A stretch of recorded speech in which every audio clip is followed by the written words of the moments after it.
Hey everyone, GameHounds podcast. How are you? Nick and I are just preparing the show. How are things? We're waiting for everybody to show up in the chat room. In case you're interested, this is us. As you know, got Nick over there, got me over here.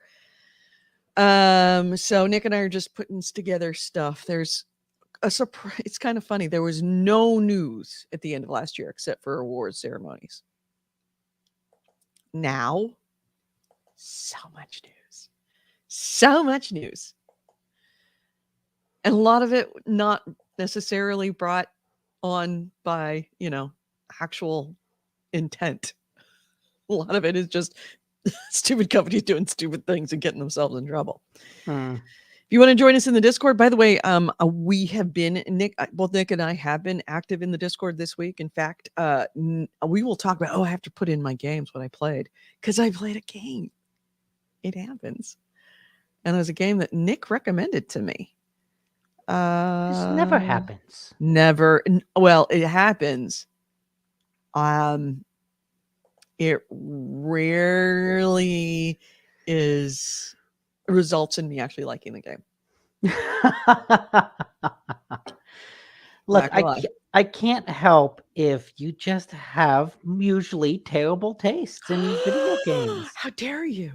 I just can't help it if my tastes are just too advanced. Your taste, well, if we're going to put value statements like that, yeah, maybe mine are just different than yours.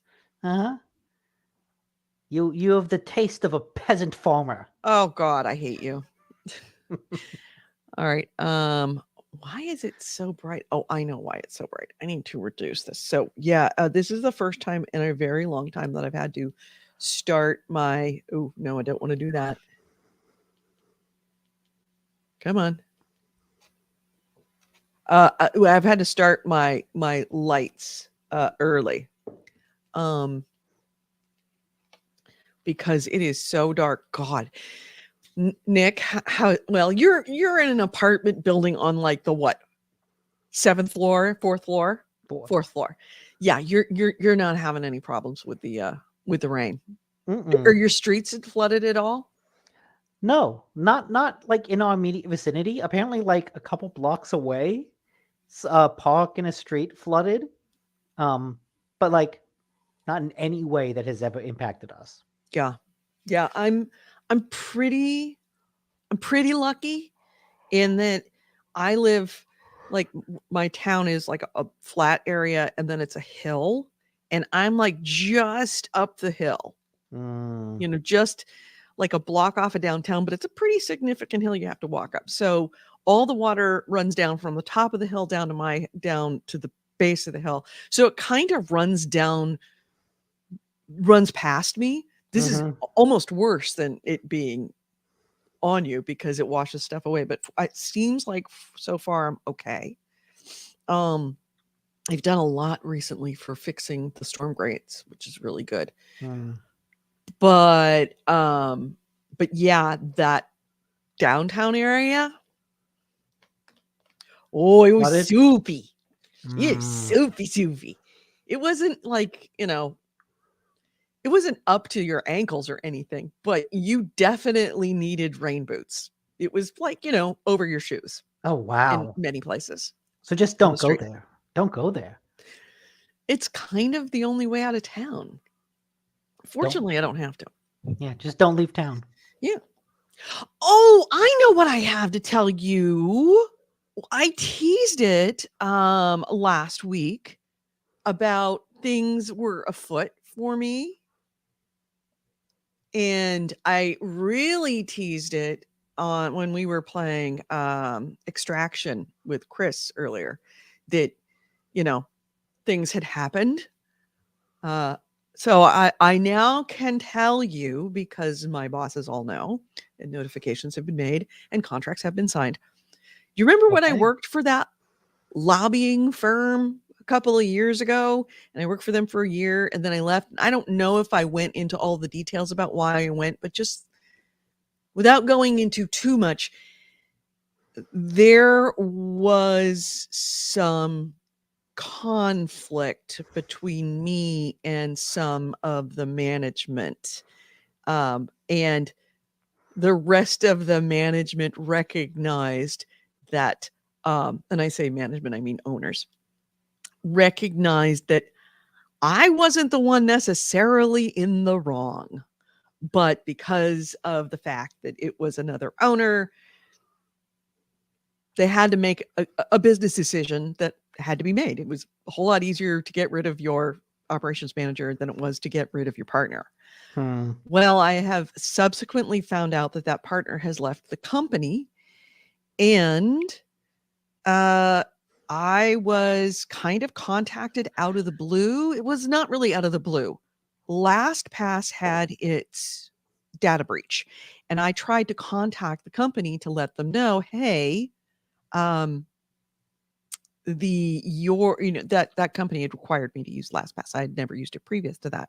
So I want to let them know, hey, if you haven't heard about this breach, you need to start changing your passwords, because that's what I'm doing right now. And I was just being a nice person. When I left.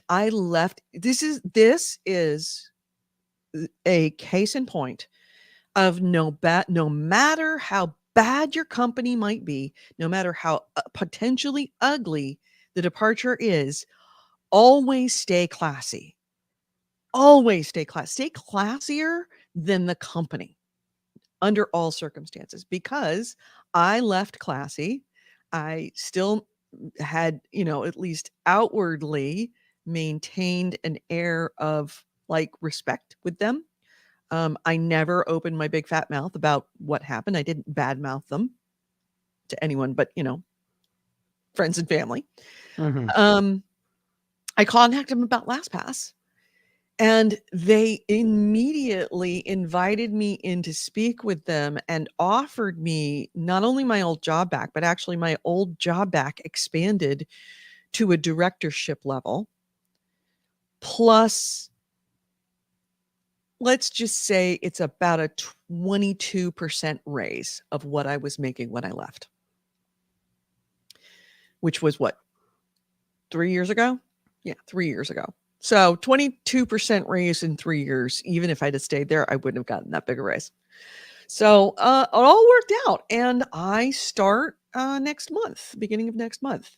So I will Nice. now be a director of operations for the company, which is, Nice. yeah, that looks real good on the resume. Although ideally at my age, I don't want it. I'm not looking to build my resume. I'm looking to find somewhere to stay until I retire, but it's still a pretty nice thing to retire as a Yes, director. it's a better thing. It's a better thing. It's a much better thing.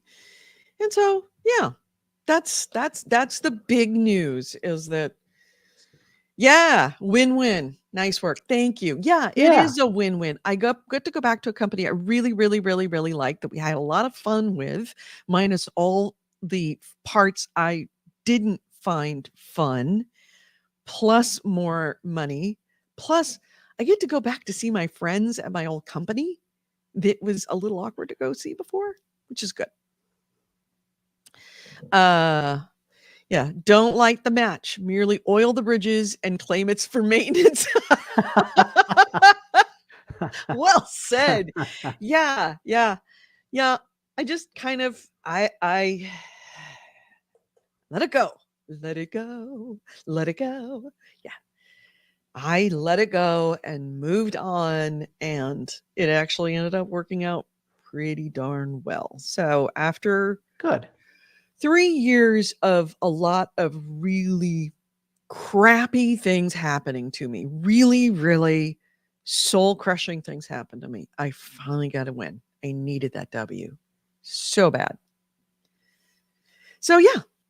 AC Ray says, our cellar floods all year long, right through the wall, regardless, right through the wall. Yeah, Oh, geez, that sucks. that happens. My neighbor across the street has exactly the same thing. We have many springs and underground rivers in our neighborhood. So I'm one of the few houses that doesn't have a permanent sump pump just pumping all year long. Now, the other house that my mom bought down the road, that does have a permanent sump pump in it, because it absolutely has an underground river in it. Nick, you're breathing into your mic. I'm getting the nose wind tunnel. Still? No, I think it was coming off your hand and then hitting the mic. Okay. Greets all. Conjurebox says, "Hey, Macy Ray says, mind you, I'm a middle-aged man, so they don't have to." Let's see. I just had my family Christmas yesterday. Oh, congrats! Merry Christmas, AC Wraith. $40 in Steam gift cards after the winter sale, but I didn't tell them that. That's okay. You made up. I know for a fact because I sent you my Christmas present. You got it before the end of the Steam winter sale. So, so there's going to be another one. There's going to be another one. Yeah, let's not forget the Steam summer sale. Thank you, AC, for the link to the metal cover of Frozen Let It Go. All right, so do we have anything that we need to do before? Oh, I need to do that one banner. I didn't write that banner. And it is... Okay. I'm ready to go when you are. Are you ready to go? Yes. All right, let's do this.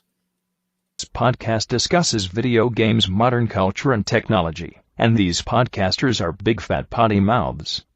If you're younger than 18 or are easily offended, please stop this podcast now. Oh, and your mom says to take out the trash and do your homework.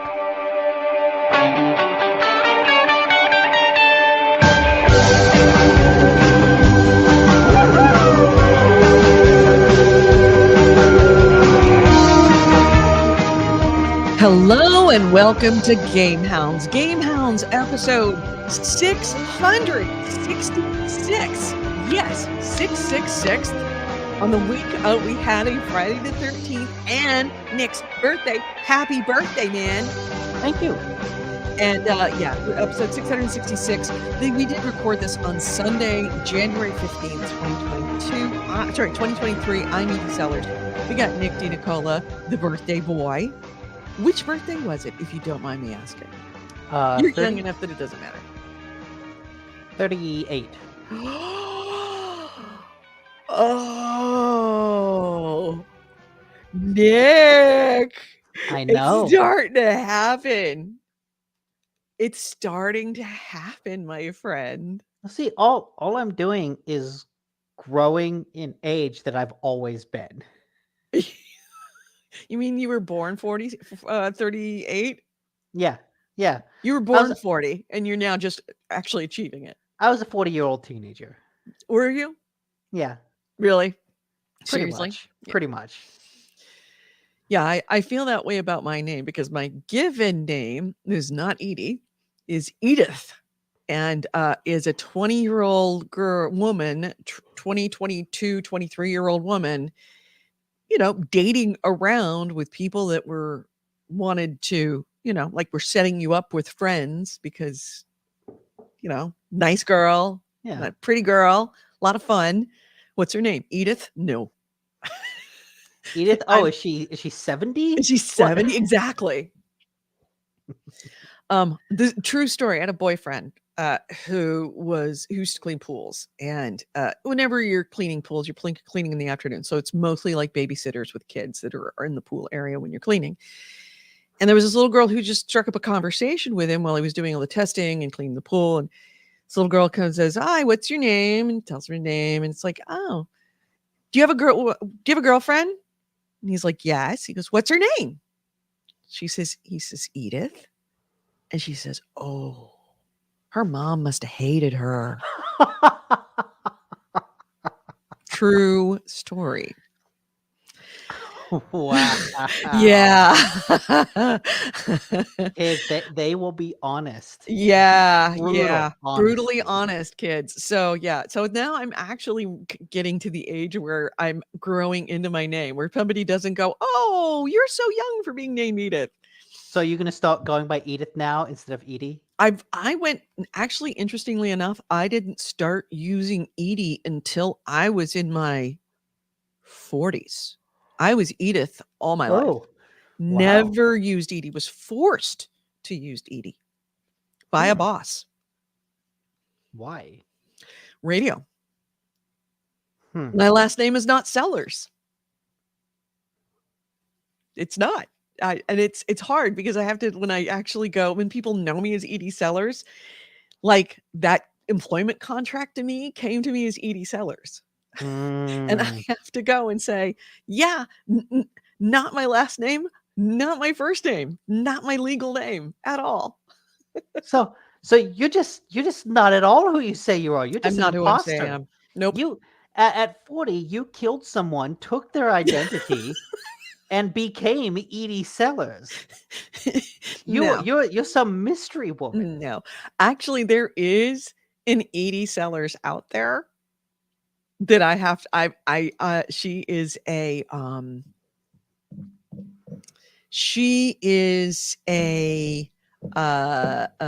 real estate agent on the East Coast, and I've been waiting to get her URL for years.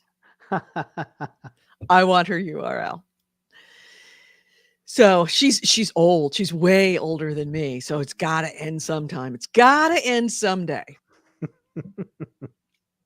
So yeah, how's things with you guys in the chat room? Sorry if I'm like rubbing my nose. It's really itchy all of a sudden. AC Ray how's says everybody? he's been listening to the metal cover of Encanto's Surface Pressure lately. You know what? Metal covers of a lot of Disney songs are really good, really catchy. They know how to just spruce them up a little bit. I played for you that I don't want to play it here, but if you haven't found, I think I've mentioned it. I know I've mentioned it on the show. The metal version of You're a Mean One, Mr. Grinch. So good. Also, the YouTube channel 311 Rock does a lot of metal covers. Pretty good. AC Wraith. Yeah. I've gotten that all my life.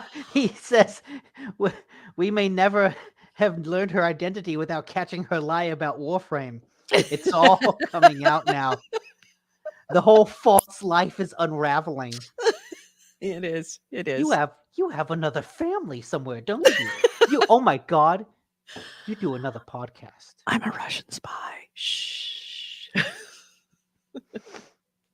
really good at it too. I only admit it on I whisper it when I'm admitting it on a podcast. Oh yes. That's how you know I'm good. Yeah. Spies always whisper. He says I'm a gangster rapper from Compton. Yeah, that's me. That's what I really am. This is just my secret identity. All right. So, friend, birthday boy. Yes. Almost 40-year-old man. What you been playing? Well, first I gotta say, in the spirit of our 666 episode, and in the spirit of Friday the 13th being Friday the 13th, I went to see a horror movie that came out on Friday the 13th, called Skinamarink. What is it? Skinamarink. Can you spell it? SKINMARINK. That is a really strange name. Apparently, it's like a kid's nursery rhyme. Okay. Like Krampus? No, Krampus isn't a nursery rhyme. That's not a nursery rhyme. That's a folk tale. Yeah. Yeah. But I've kind of made a snap decision to go see it because I read a review that said this is either going to be the scariest movie you've ever seen or the most boring. They called it this generation's Blair Witch, in that some people will find it terrifying and some people will absolutely hate it. And some comments were like, go watch the trailer. If the trailer does it for you, then you'll probably enjoy the movie. So I watched the trailer and I was intrigued by it. It felt very weird and experimental, but I dig that kind of shit. I dig that shit. It helps if you have the sound on. I'm not putting the sound on. Just do it for a second. Just have a second. Okay. See, that's all you need. That kind of the sound of no sound Mhm. right? Of like you're holding a microphone in a quiet room, and when you hear it back, you just kind of hear that static, that Mhm. audio static. So you look at this trailer, and it's like, oh, this is kind of creepy. So imagine this right now, Mhm. slowed down like 120%. So like, see these shots? They're like a shot lasts like a second. No, slow that down 120%. Every shot is like 10 seconds, 10, 20 seconds long. And it's all just the environment. It just You looks so weird. It looks like a student film. What? Am I right? No, but that was the sense I got out of it. I Yeah. hated this movie. I think Yeah. this is I normally like I love pretentious bullshit. I think Mhm. I've said it on this podcast before. I love it. I think the term elevated horror is pretentious bullshit, but I love those movies. I love movies that try to do that, right? Um, Men. Men is a batshit crazy weird movie. I Mhm. loved it. Holy shit. Men is awesome. Annihilation, awesome. This movie, Skinamarink, it feels like someone heard the old horror adage that what you don't see is scarier than what you do see and decided, I'm going to push that to the logical extreme. Did you notice when you were watching that trailer, you didn't ever really see any No, they saw people? backs of people, Yeah, but that was those it. backs of people, that's like 50% of all the shots that show a person in the Does it entire hour and 40-minute movie. does it tell a logical, like, story? Do you It tries to. Okay. So the story is these kids wake up in the middle of the night to find that the doors and windows of their house are gone. Their parents are gone, the doors and windows are gone. They're trapped in this house. Very quickly, you realize there's also some sort of supernatural entity in this house. And it's like, okay, the supernatural entity is just kind of fucking with these kids. Mhm. Oops, my bad. But it's been 20 minutes. We're cool. The supernatural entity is messing with these kids. But you just don't ever see it. It's just shots of a wall. And then you hear someone walking around. It's shots of a ceiling with a door frame. You see a door open. You hear someone going around. Then you see the door close and they leave. It's shots of ceilings and floors and walls, televisions, almost no people. And it's a fascinating experiment. It fails, but it's interesting because, the question, if a tree falls in the woods and no one's around, does it make a sound? It doesn't, by the way. If a Did you know that? child Scientifically, it does not make sound. if a child is tortured by a demon and you can't see him or hear him get hurt, is he really being tortured? Is is there anything to fear from a demon that could torture you if you don't see or hear any pain? Is there anything to be afraid of if you don't see or hear anything to be afraid of? That's actually an interesting question. Hmm. And all the reviews I read basically were like, oh, it captures the anxiety of being a helpless child, and the grainy 70s style footage encourages you to like see things in the dark that aren't really there, which Mhm. I get, but also it sounds like they did more to scare themselves than the movie did to scare them. Like the movie is work.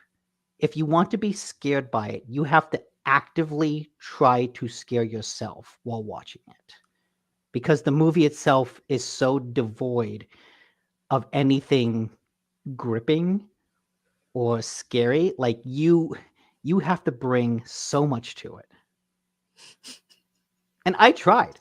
I really tried. I I know tried you so did. I much. can tell. I can tell you really tried to like this movie. I tried so much, but then at a certain point, it's like it did this little jump scare, and I was just sitting there like, oh.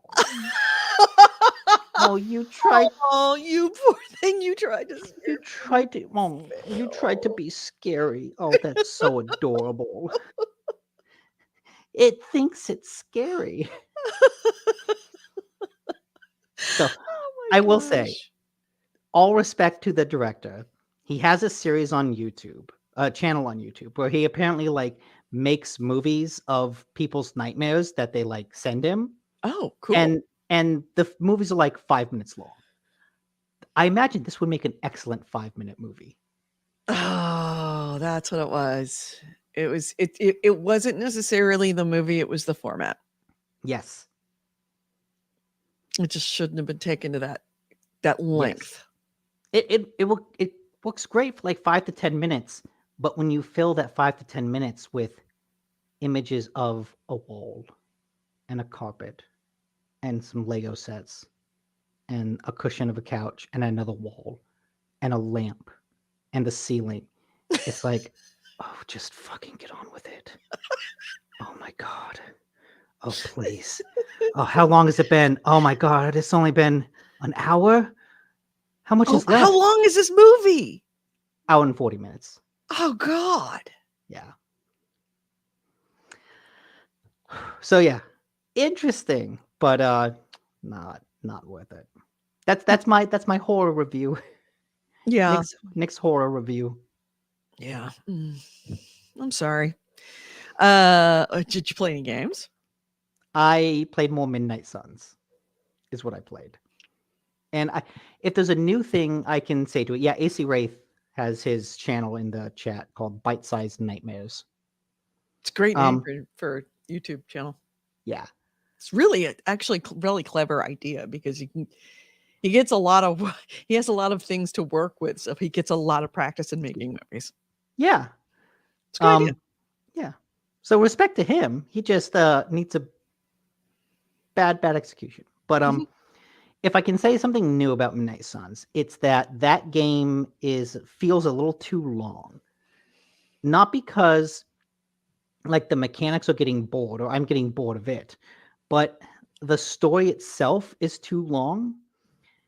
And it only feels too long because the way it's set up, you go into missions. I have to win those missions, right? Like, as a tactics game, I need to win this mission in order to complete the game.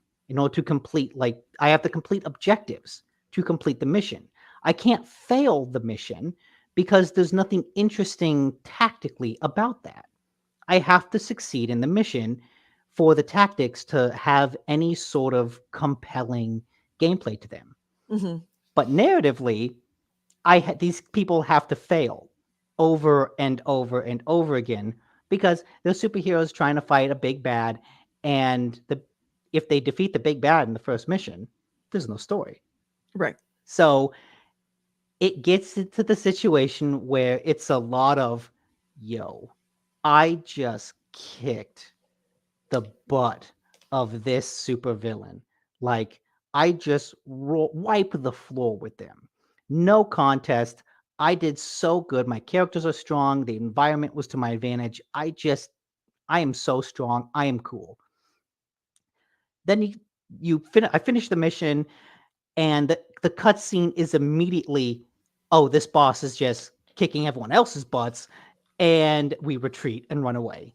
And it's like, wait, no, I was doing really. I beat the mission. I beat the game. Like, I did good in the game, but the characters lose in the cutscene.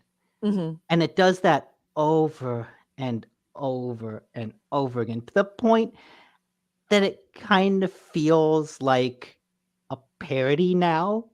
Or the last time it happened, they're like, okay, we're going to take the fight to them. We're going to go into like their secret underground tomb while the bad guys are trying to do a spell. We're going to interrupt the spell and bring the mountain down on top of them. And I do it. I succeed.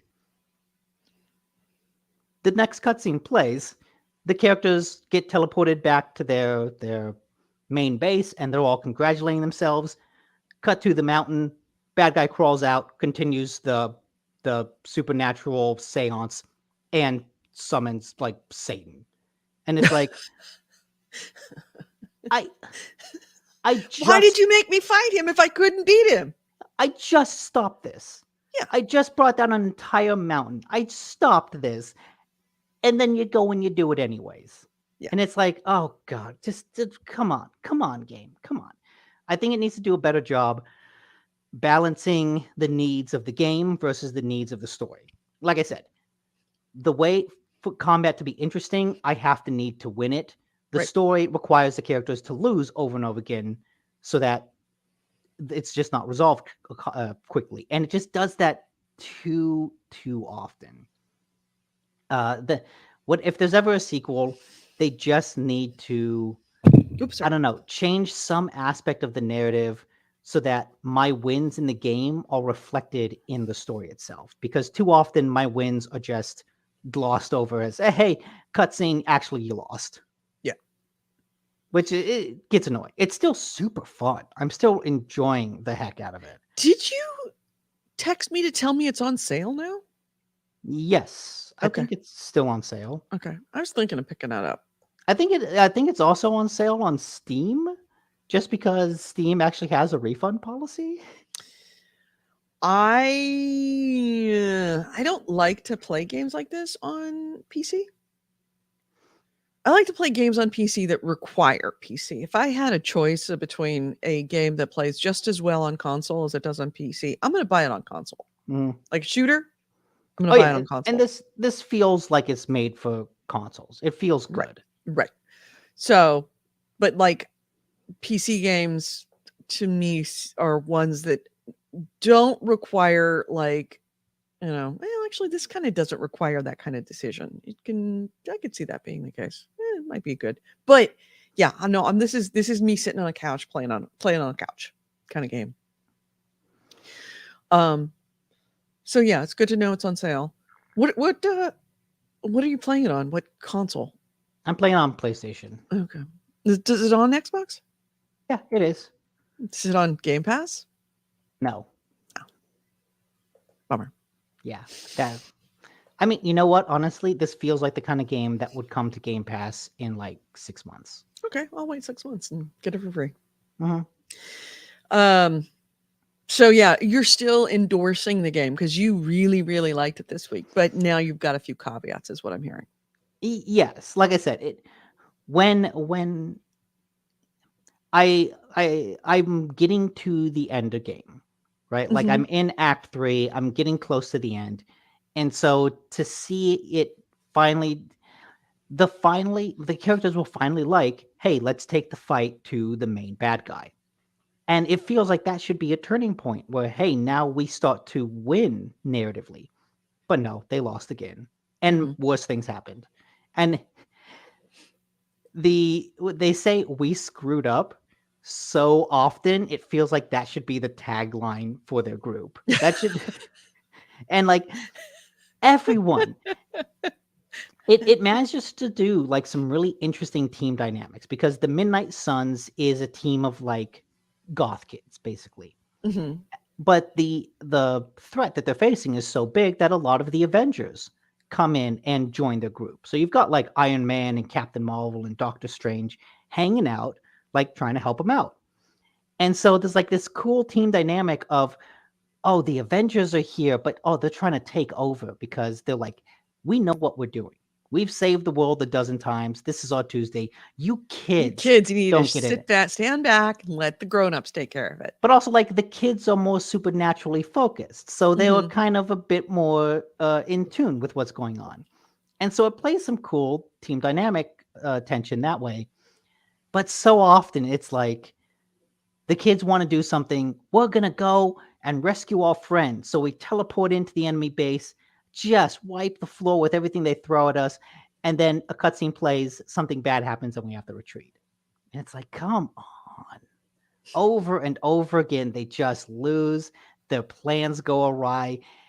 And it happened in 2 big story moments that I played this week where they messed up. And I just feel like I like these characters. They're well written. And I hate to see them portrayed as incompetent nitwits. Mhm. So hopefully, fingers crossed, that with the apocalypse at our doorstep, and I'm far enough into the game, there's only like a handful of story missions left, it will stop doing that. And now when I win in a mission, that win will actually be properly reflected in the story. Fingers crossed. Fingers Who crossed. knows? All right. Well, good to know. Any other games that you played? Just Marvel Snap, the Okay. card game. More of that. Still liking it? Oh yeah, still great. Okay. Still great. I am playing a game that you recommended to me last week, and thank you for doing that because I'm absolutely loving it, except for the fact that it's keeping me up and actually getting into my dreams. It passed, I think I wrote it in Discord that it has passed the Mass Effect / Dragon Age litmus test of being a good game because it's actually in my dreams. I actually dreamt, I wasn't in the game, but I was in the era of the game. So the game is Pentiment, and we've talked, Nick talked about it a couple of weeks ago, or I think it was last week or it was the week before. Maybe the week before. It's a couple of weeks ago. Yeah, it is a game that is text based game entirely. I mean, there is some movement. You have to move through It's a side scenes, scroller. I guess, but I mean, it's not side scroller in this case. It's a side scroller text game, I guess you would say. Adventure game. It's very text heavy. Yes, it is. It is exclusively text heavy. And it ends up being a murder mystery that is set in the 1500s. And you can see by the art style, the main protagonist is an artist that is working at an abbey in the scriptorium, which is where they used to make books. They used to make books by hand. And he is working in that abbey he wasn't a master. He was not an apprentice, but he was essentially getting training on his way to becoming a master artist, making books like this. And there is a murder mystery that happens, and one murder essentially cascades into this multi-generational, I just say multi-generational, very long series of events that have to do with this little town of Tassing that is set in the German Alps. And it's German Alps, right? It's Germany. I think so. Yeah, German Alps, because they talk about Swiss being different. So it's in the German Alps, Alpine areas, and it is it's a town that has multiple levels of class of citizens. You have the peasants that work the land, you have the tradesmen, you have the educated merchants, and then you have the church. And each of those different classes of people have different script types in when they speak, so that it's essentially reflects who they are and their status. And it becomes a story about a town that goes through a lot of let's just say big changes. It's a story about a murder, and that becomes a series of murders. It becomes a story about class differences and history and the church, the effects of the church during this period. It's set in the 1500s. All the way down to what we're showing now on the screen is a meal. You sit down, you're invited to sit down to a meal with the family, and you do this multiple times in the game, and each of the meals are different. What you eat is different.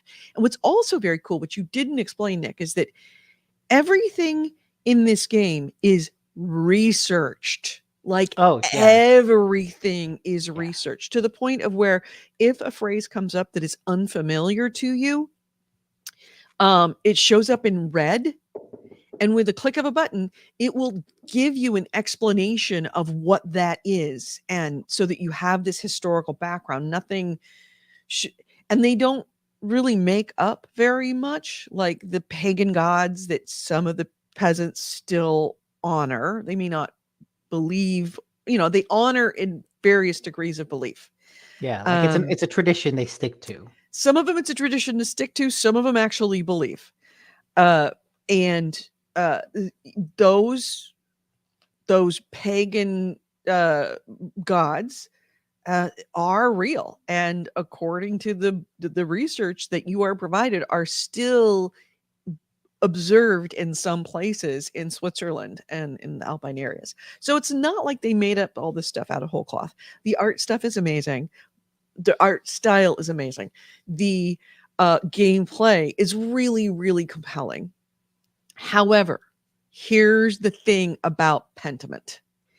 It at the beginning of the game, it makes you believe that it is just one of those normal text adventures where, they're pretty easy. You can figure out, if you try to be a nice person, generally speaking, you'll be fine. This game is not that. And it requires you to visit absolutely everybody all the time and to know them. And to get familiar with all the you names, have to all the get people. super familiar with all of them, who they are, what you can say to certain people and what you can't. And the game does not make this obvious. There is no obvious answer in your text dialogue choices. And the story itself is really good. Really, really good. The murder mystery has so many red herrings, and they're all very well written, so that you really struggle.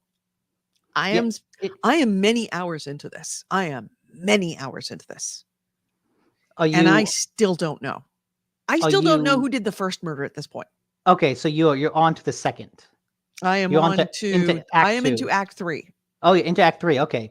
And I still don't know who did the first murder, much less any of the subsequent murders. And you know what? You never find out for sure. Don't tell me. I'm No. just gonna say, what I love about how it handles these murder mysteries is that there is no here's the right answer. It's really just who did you talk to? What evidence did you gather? And who can you point to? Right. And when you say who can you point to, is that you have to point to someone at certain points of the game. And when you do, there are deep implications for who you've pointed to. And some of them are obvious and some of them aren't. Case in point, there may be, if you try to point to somebody that is in the church, you know that you're going to mess up the church, and you're going to mess up relations between the church and the town. But if you point to somebody in the town, depending on who they are, that can also have deep implications. For example, if it is a man and he has a wife who doesn't have a male son, then you are essentially making that wife homeless, because women couldn't inherit their husband's property unless they had a male heir. If they didn't have a male heir, meaning they were a single woman who never had kids, or a single woman with a daughter and no sons, she was rendered homeless. So you have to make these decisions of like, hey, I don't really have a good, I know who did it choice, which is very easily can happen, is the case with me, that I never had, I never could know for certain who did. But on top of that, when I pointed to somebody, I knew that I wanted to do the least harm. Yeah. I know the person I eventually ended up fingering for the first one is a guy that I thought, okay, the people I've talked to, there are like 4 suspects. I only got info on 2. So there were like 2 people in town that I don't know anything about their history with the Baron. Okay. I want to find out. I want to have a spoiler cast, and I don't want to wreck it for everybody. I kind of want to have the spoilers here, but I'm going to Mhm. hold off. I'm going to deal with that after the show. But Yeah, yeah, it's like it was between two people, and one of them I was like, I like you. I don't like this other guy. He's kind of a jerk. So I'm gonna pin the murder on him because the evidence is pointing to both of them. right. And it feels like people would be better off without you. Yeah. Yeah, this game is a bit like living through history, but in a really compelling way. Yeah. And it gets in your head.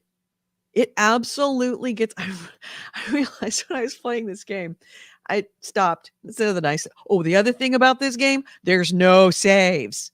There are no saves. If you make a mistake, if you make a decision and you realize oh man, oh gosh darn it, I meant to go see him because if I didn't have him like look at this piece of paper and now I can't have him look at this piece of paper because I missed the opportunity, which has happened to me a couple of different times and it's very frustrating. Because you have to go visit every single person pretty much in the whole town every single time, because if you don't, there's kind of no going back. There's no save. The only save that you have is at the beginning of the scene that you are in, and that is it. So there's no do-overs except by doing the whole game over and making sure you remember that decision.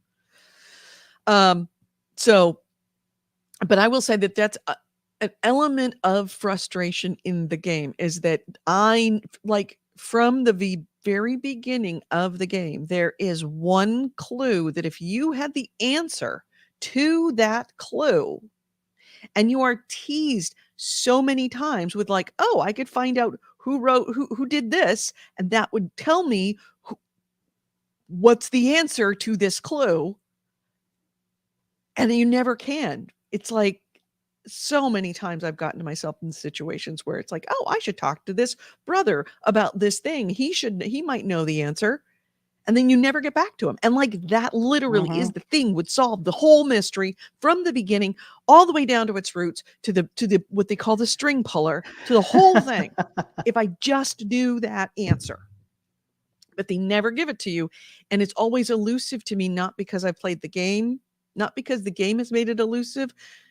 I should say not in the good way that nobody had the answer. It's that I if don't know you about wait, that. like, and if you go visit person A before you talk to person B, then person B will never trigger to let you have him look at the thing that he has the But answer see, for. I think you're worrying too much about that. You're not going to get that information no matter what.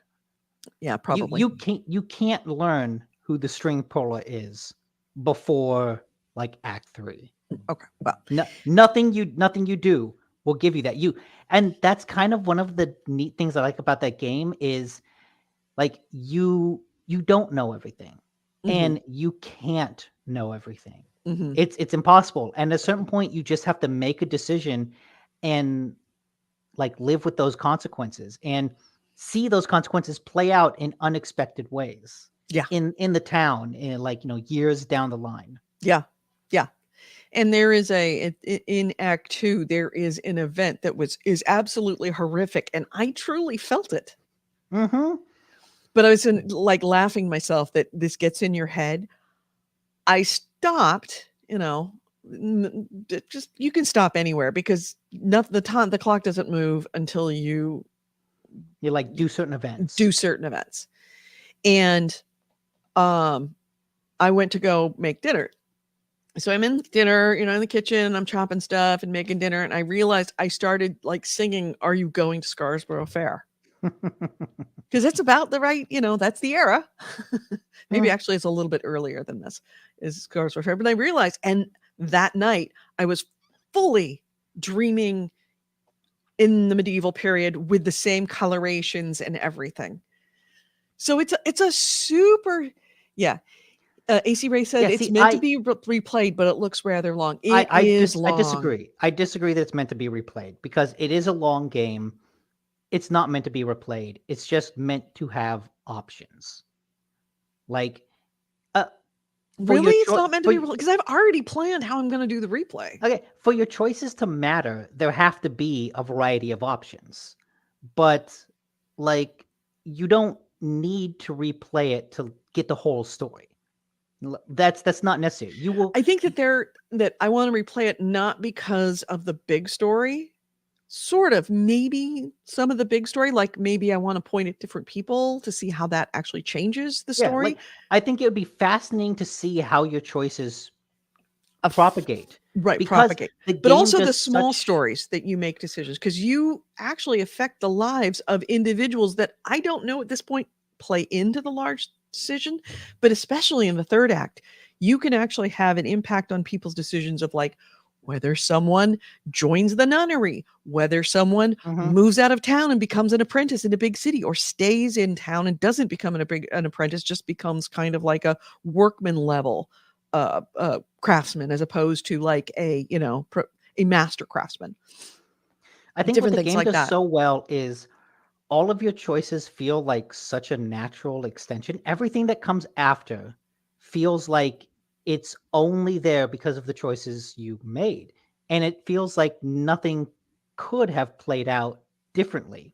Mhm. So it's, in that way, it's definitely worth it and interesting to go back and make different decisions just to see how things do change. Right. But I played through it once. I don't really have any intention or desire to play through it again just because I got that story, right? That story was my story. The things that happened, those choices were my choices. I can't make it different because that was the life of Andreas Mahler. That Right. was what he did. I can't go back and change his life. Also, another cool, interesting thing is that at the beginning of the game, you make decisions, and they do a really clever way of kind of like normally when you create a character, you go through a character creation screen, and then you're like, okay, what are your things? What do what are your strengths and weaknesses and classes and everything.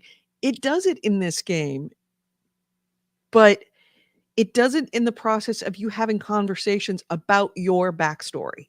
And this gives you different abilities within the game. Like, for example, you could say, if you went to school in France as opposed to England, you would be able to speak French as opposed to English, which means if you encounter anything that is in French, whether it's spoken or written, you will be able to read it. But if you say that you went to school in England, you would not be able to have read that piece of paper, whether Mhm. you can read Latin or not, depending on your background. I made a mistake and chose business instead of, I forget what was the other option that would allow me to read Latin. And I didn't realize that that would have such a big thing. And the business thing, you might come across, I don't know, ledgers or something that if you have a business background, you can actually identify what's wrong with the Oh yeah. ledgers. Yep. But if you didn't have the business background, it would be like, well, I don't know what this means. Maybe somebody else can help. So it becomes just a real it feels like a living thing. It feels like uh uh it feels like a world. Yeah, a living world. It does. And it feels not only like a living world, but that you are actually part of this world in the same way that Mass Effect made me feel completely immersed in that world. This is a game that's a text side scroller that also makes me feel very immersed in this world. Yeah. So It's yeah, just the it's a quality of writing is oh, so high. par excellence. I'm sorry that I am playing this in 2023 because this would have been my game of the year for 2022. It released in 2022. It should have been my game of the year in 2022. I'm absolutely enthralled with this game, especially considering it's not what you call a AAA title. It's not a big Oh yeah, title. not at all. And it's an Obsidian game, but it's not like, one of their big games. And yet this one is so high quality. I can't you got to be patient. You got to read through a lot of stuff. That's if I was going to say to anyone against air quote against this game that you might want to consider if you don't like reading your games, if Hmm. you don't like slow playing through an interesting story and feeling like you learned something, is not your game. If you're pew pew, this is not your game. But if you are looking for a great story that actually is a kind of game that makes you feel good about playing it because you walk away learning something in the way that, honestly, games were very early on marketed to do, make you play immersive stories that will teach you things and let you see perspectives that you may not have appreciated, because like the whole woman's experience in this game is very much on display. Women's versus men's experience. It gets you immersed in those experiences so that you see things from a different perspective. This is what the best of what games were supposed to be when role-playing games were introduced to the world. So I'm absolutely, there's so much about this that makes me feel good that I played this game. So I cannot stress enough what a great game this is. If you like this, I only found out recently. I've also been playing Pillars of Eternity 2 and really enjoying that. Turns out that shares a writer. The lead writer for Pentiment is the lead writer for Pillars of Eternity. Oh, really? And so that makes me What's his name? Because this writer knows what he's doing. Josh Sawyer. Watch that name, my friends. Yeah, he did he did Fallout New Vegas, Neverwinter Nights 2, Icewind Dale 2, a mission in Fallout 3. So yeah, he's done a lot of. So it looks like he's done a lot of small stuff on a big team, like he was a member of a big team, but the Pentiment was a game that he helmed. Yeah, and I was listening to an interview with him, again, the Waypoint interview, where he said this game basically came about because Microsoft bought Obsidian. Because he's like, with this backing, we're kind of free to do a little bit of weird things. And so he pitched this game from the beginning that was like, hey, it's going to be a small game. I just need a small team, not a lot of people. And because we kind of have the safety of Microsoft, and it's going to be on Game Pass. So it's not like there's this, is it going to be profitable? It's like, no, it's going to be a Game Pass game. That kind of freed us up to do something a little different. And so it's like, yeah, this is a game that's only possible with the financial safety of a deep-pocketed publisher, but also someone in a streaming service like Game Pass, where you don't have to have the most popular thing. You're kind of free to experiment a little bit. Mm-hmm. Yeah. And it's kind of funny that you bring that up, because we will talk about something. Mark that conversation of what Nick just said, because this is going to come back up in the news section of the show from the other side of it. We will talk about that. And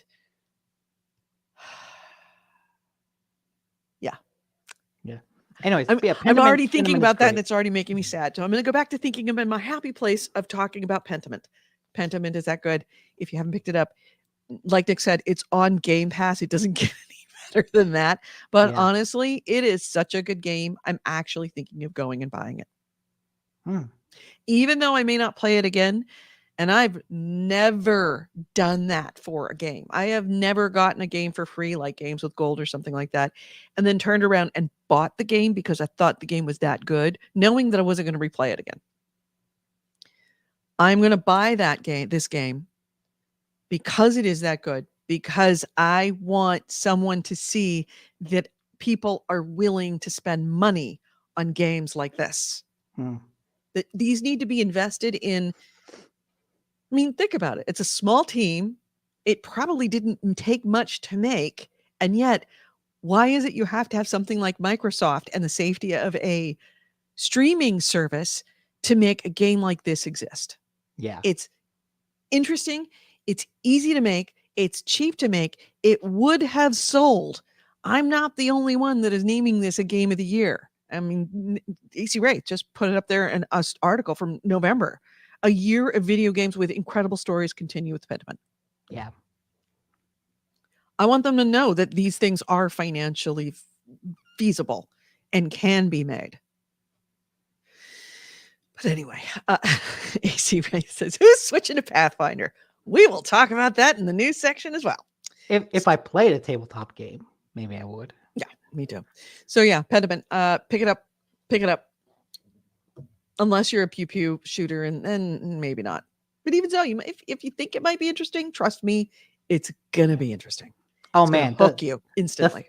The third act goes places you don't expect. Really? Like, Don't tell me. I am in the third act right now. I am at Christmas during the it third puts act. Halo to shame. Really? Oh yeah, like once the aliens come down, it switches into a shooter, like first person. Oh. Yeah. Yeah, I'm at Christmas now. So Yeah, the mural is almost done. You're very close to the end. I know. Yeah, the whole, and I had to stop at 3:00 in the morning. Night before last, I was up until 4:30 in the morning. Didn't even realize it. Also, another good sign of a great game. Yeah, especially the whole text game. A text game keeping me up until 4:30 in the morning. The whole like making of the mural is so good because it makes you conscious about how do you record history, how do you preserve it. What do you portray versus what actually happened, right? Knowing that that's going to be the understood story going forward into the future. Like you have the chance to rewrite history. Right. And it's like, what do you do? Right. And then as I'm playing it, I'm thinking about these people, like these quote unquote people, in a real sense of like, just like in the real world, here are all these people that actually know the real story, the real background. And how many times has that happened? I mean, it's for everything in history. That's always happened. It'll happen now that the stories that you have, if they're not recorded, they disappear. And so that whatever gets recorded becomes the story. And everything else is lost to time. And how much that happens and has happened. And it will make you think about historical artifacts and stories about towns and murals and artwork from very long ago that you realize that there's you'll feel that the stories behind it and kind of feels bad that so much of the, I don't say reality, but the the other stuff that go with that story are lost to time and will never be discovered. Like all recorded history is such a tiny sliver of history. Right. And not only that, a tiny sliver that is only being viewed from one direction. Yeah. Can only be viewed from one direction. So anyway, well, shall we hit the news now that we've like done all that? Sure. Bitter says it turns into Warframe. Yes, it turns into Warframe. They're all beamed up to a starship and then go to a foreign land, and then it becomes like this interminably long free to play game. When he gets the cybernetic suit, all hell breaks loose. All right, so shall we hit the news? Yes. All right. This podcast now. Oh no, not that one. Mom says to take out I've done it wrong. And do your homework. Mistakes were made. All right. Sorry about that. That's what happens when you're moving too fast on your screen. All right, we are about to hit the news, and let's hit the news.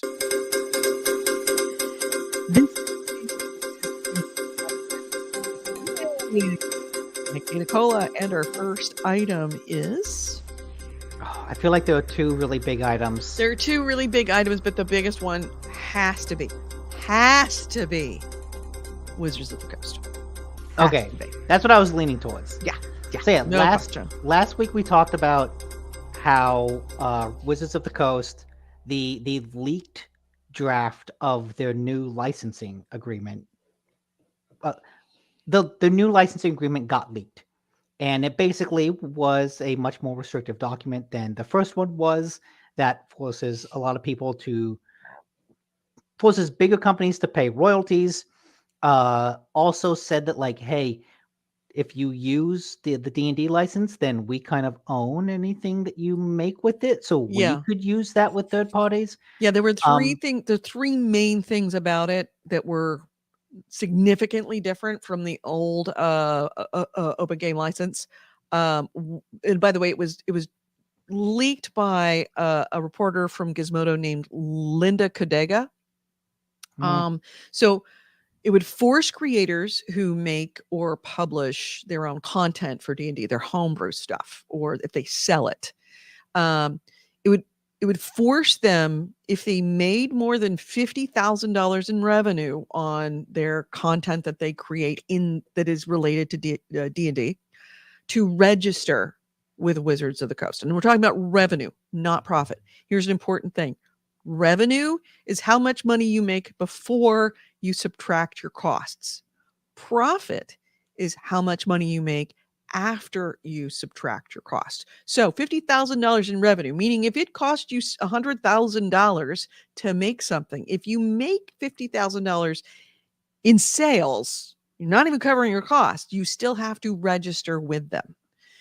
yeah, And I mean, going up to the royalty payments, that matters if you make most. $750,000 revenue, not profit, revenue, then you would be essentially have to pay licensing for it in amounts anywhere from 20 to 25% for every amount above $750,000, which means that if you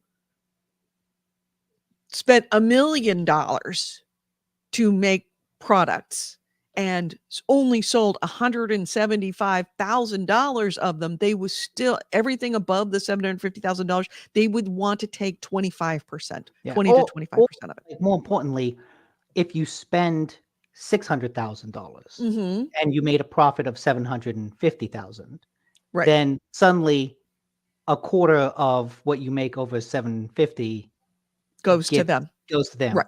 If And you're making 10% profit on everything, they're taking 25% yeah, and of that's the when it gets entire hard. amount. So there's the profit was a sticking point. The fact that according to the text of the leaked agreement, they can use things that you create for third parties without compensating you. Everybody who made anything in the D&D space gave, according to this new open game license, which is called 1.1, a quote unquote non-exclusive, perpetual, irrevocable, worldwide, sub-licensable, royalty-free right to use the creator's content for any purpose. Meaning that if you wrote your own homebrew D&D adventure, simply by writing that, Wizards of the Coast could take your adventure, sell it to Warner Brothers, make a movie out of it, and you get nothing because it belongs to them. So yeah, it did not go over well with the community.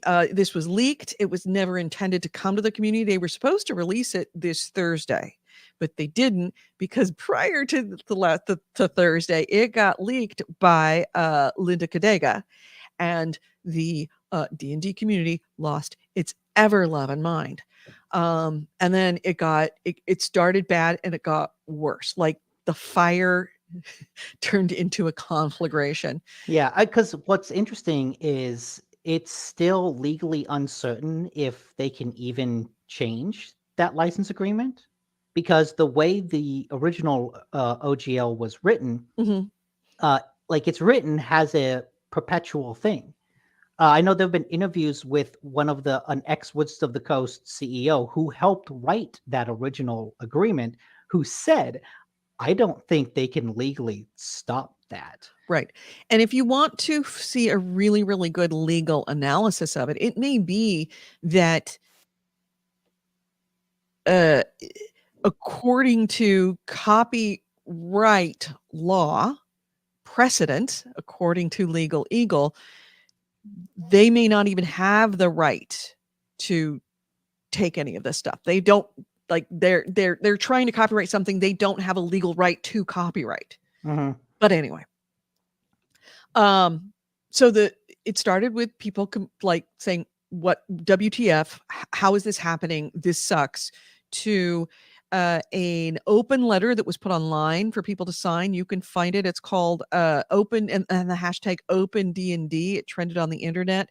Within a few hours, that letter got 60,000 signatures, and then on top of that, and this is where that was the moment when people started to get together, but the real galvanizing moment, the shot heard round the world, was there's a D&D personality named Ginny D, who has quite a large following. She retweeted a post. Can I find it? I don't know if I can find it. She retweeted a post that was sent to her of the original poster had an email that was sent to the original poster from someone who purported that they are a Wizards of the Coast employee. And the Wizards of the rank and file at Wizards of the Coast are not okay with this. And in fact, that let's see, in that email that was sent, according to this is word for word what the employee said. I have never heard management, and it means Wizards of the Coast management. I have never heard management refer to customers in a positive manner. Their communication gives me the impression that they see customers and obstacles between them. They see customers as obstacles between them and their money. The insider also said that the management was caught kind of flat-footed by this leak. They knew that there was going to be pushback. They were trying to gauge how bad the pushback was, because they didn't know if they could just wait it out until the screaming died down and then just keep going, or if they needed to pull it back. And they were trying to decide, what do we want to do here? And that the leaker had said that one of the things that they were looking at as a litmus test to decide what to do is they were looking at the subscriptions to D&D Beyond, which is their own app. That's like a companion app. It's like essentially 5e rules on your phone. Yeah, it's all digital. It's a digital. You can look stuff up easier. And it's not cheap. It's sort of expensive. And pretty much everybody that plays D&D, they've got D&D Beyond app and they pay for it. And so the fact that the leaker said that the subscriptions of D&D Beyond gave the management, one, it was very powerful information, but two, it was something that they could readily monitor on an hour-to-hour basis of how our subscriptions doing. Are we seeing, we know they're mad, but did they grab the pitchforks and the torches? And so Ginny D's like, oh, so they're looking at D&D Beyond subscriptions to decide if we're upset. I think we're upset. And she canceled her D&D Beyond and put that out there and showed she had canceled it. And then the exodus started. Ginny D's tweet and the showing of her canceling D&D Beyond on her Twitter feed caused mass cancellations across the D&D fanverse. At one point, the cancellations were so much and so fast that into the D&D Beyond website that it crashed their subscription management page. That's how instantly everyone went to the service and canceled. Yeah, so I was reading that in order to cancel, you actually need to open a ticket with support. It's not just, oh, I'm going to go to the website, cancel subscription, and it's canceled. It's not like canceling Netflix. No, they're kind of the Comcast of the world that you can't just and cancel. So you gotta go through the hard sell in order for you to cancel. And so the support was overwhelmed by these cancellation requests. Mm-hmm. So Wizards of the Coast finally broke its. They immediately said, "Okay, we're rethinking this. We will make an announcement later."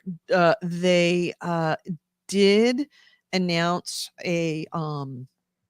finally broke their silence with an update to the open gaming license that has got to be one of the biggest corporate or cases of corporate horseradish I have ever read.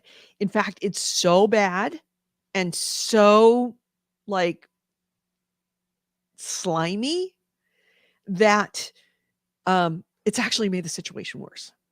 So here's their very long letter, but essentially in their letter, they have said that we did this to protect you. We wanted to address those attempting to use D&D in Web3 and blockchain games and NFTs, making it clear that OGL content is limited to tabletop role-playing games like campaigns. We wanted to ensure that OGL is for the content creator, the homebrewer, the aspiring designer, our players, and our community, not major corporations for them to use our own commercial promotional purposes.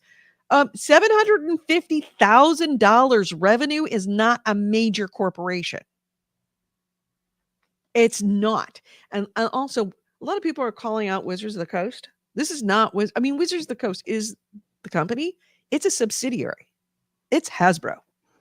Hasbro is doing this. The amount of money that they would make off of small homebrew creators that happen to be lucky enough to have big enough catalogs that they sell $750,000 worth of products, not profit, products, that doesn't even register. That's not even a micro percent of what Hasbro makes. So why are they doing this? How dare they say that it's not for commercial or not? They're looking at major corporations. Major corporations are in the millions, not in the hundreds of thousands. But anyway, they wanted to be good stewards of the game and to benefit the fans. Nothing about those principles has wavered for a second. Oh, really? And the big one that I loved that they said was that we never intended for this OGL to steal from you. That was never our. Oh, here. What it will not contain, and they said they're going to rewrite it. They said it's going to contain some stuff, and what it's going to contain. They said what this new one that they're working on, what they're calling the OGL 2.0 as opposed to the 1.1, which was one everybody hated. It will not include the license back provision that some people were afraid was a means for us to steal your work. That thought never crossed our minds. How dare you think that we would ever, we would even think that we might steal from you, other than the fact that it was, and might I reiterate, perpetual, irrevocable, worldwide, sub-licensable, royalty-free right to use any creator's content for any purpose. I'm really concerned of what they thought that meant, other than we're going to take your stuff and we're not going to pay you for it. Well, is there any other way to read that? I mean, it could very easily mean that, yes, it was to protect us, because if we own everything, then you can't sue us. That's true. So actually, of course, it was to protect us from, accusations of copyright infringement because we own your copyright. Yeah, exactly. And that's kind of true. And they did say the license back language was intended to protect us and our partners from creators who incorrectly allege that we steal their work simply because of the coincidental similarities. A, how often does that happen? B, are you telling me Hasbro doesn't have the lawyers to be able to fight that? I feel like the next sentence is really, really key. It says, as we continue to invest in the game that we love and move forward with partnerships in film, television, and digital games, that risk is simply too great to ignore. And I think that's the key to this whole situation, is that Wizards of the Coast and Hasbro want to expand D&D into more things. I mean, there's a movie coming out in March. Mm-hmm. They're looking at making a virtual tabletop system that they own. There's already virtual tabletop systems that are, other people do that are compatible with D&D, but they want to make their own. And so this is them. I think they've said it about D&D too, that they wanted to make it more like Magic, where they want the user base to be more monetizable. They're looking at a live service game and seeing how much money those rake in on a monthly basis, because it's a perpetual thing. They want to do something like that with D&D. The problem is that D&D is profitable, but it's not the kind of year over year ever steadily increasing profits that most companies want. Mm-hmm. And I think the real danger here is that the whole point of the original license agreement is that by allowing other people to use your rules, you're making yourself the center of the universe, Mm-hmm. right? Other groups come in and they make offshoots of D&D. They make their own game. They make a sci-fi tabletop game that uses the D&D rules. They make a slightly different fantasy. I know Pathfinder uses D&D rules.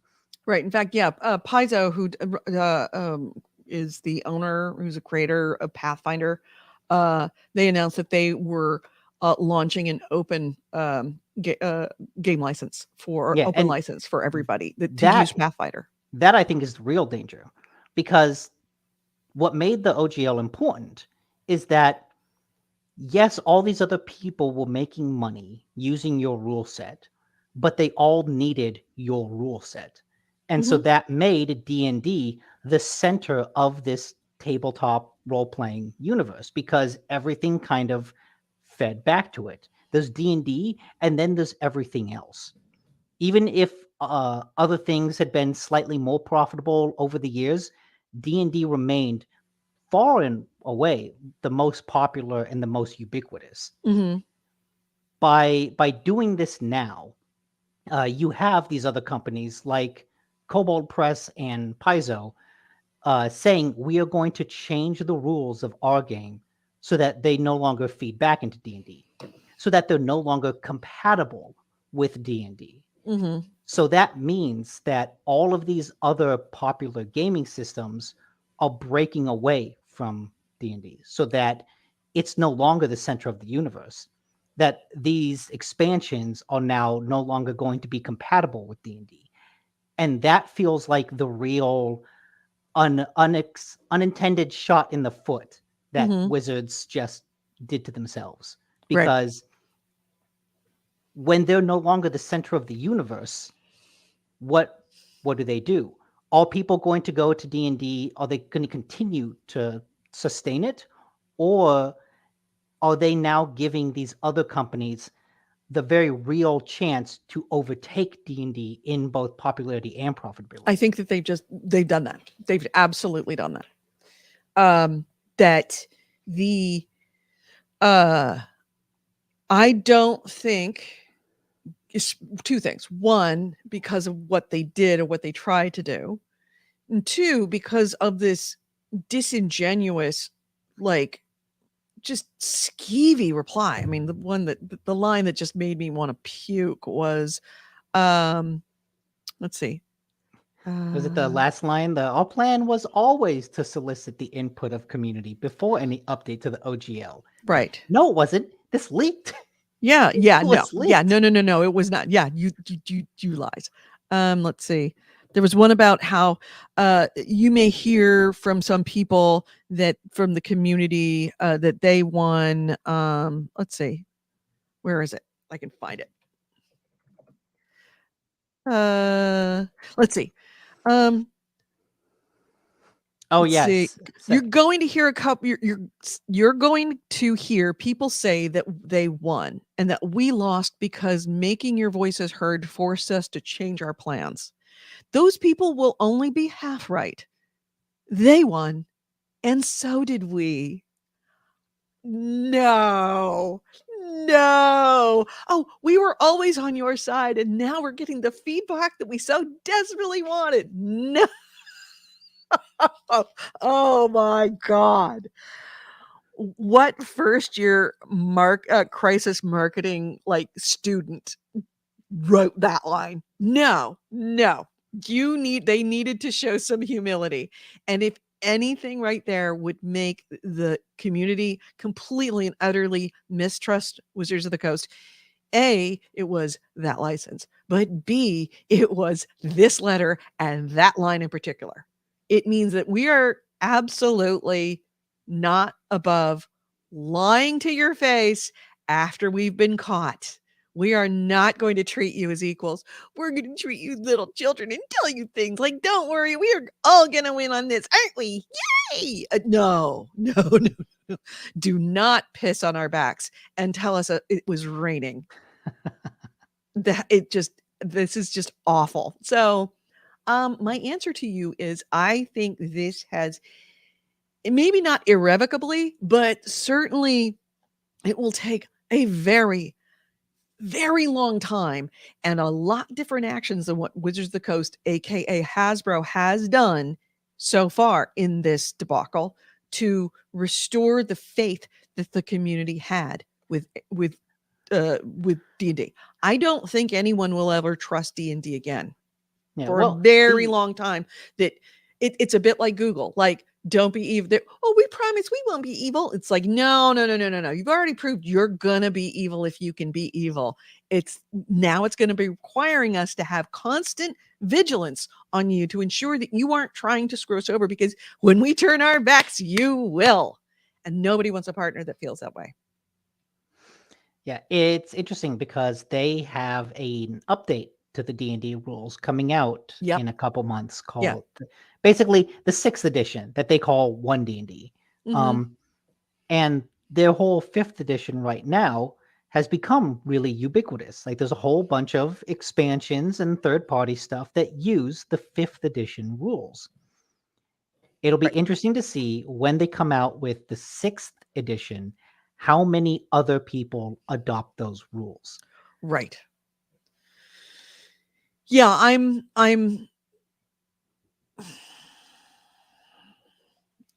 think this might vary. This has, in the attempt to grab pennies, they've lost millions. A lot of those people are never going to come back to D&D, especially if something like Paizo can create something else.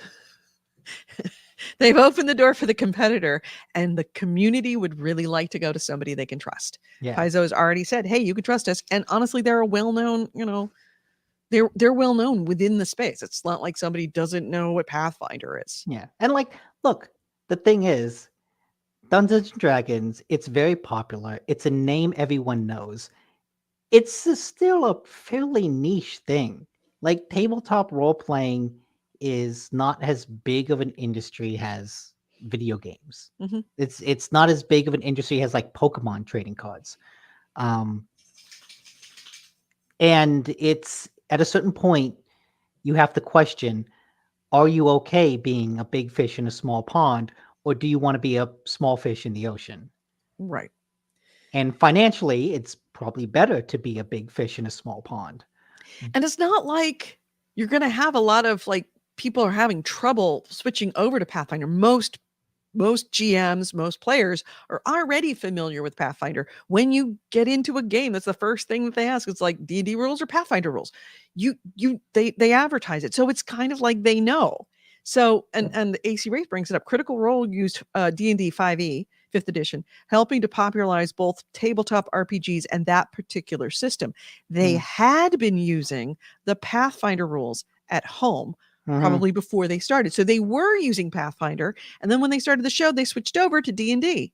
They could just as easily switch over to Pathfinder and we wouldn't care. He also said that he doesn't see them changing due to sponsorship and book deals. Yeah. That's true. That's true. To the audience, whatever rules they're using don't matter. We're not there because it's D&D. We're there because it's Critical Role. Yeah. They could be doing like, reading My Pet Goat or children's stories in character, and we would freaking watch them do it.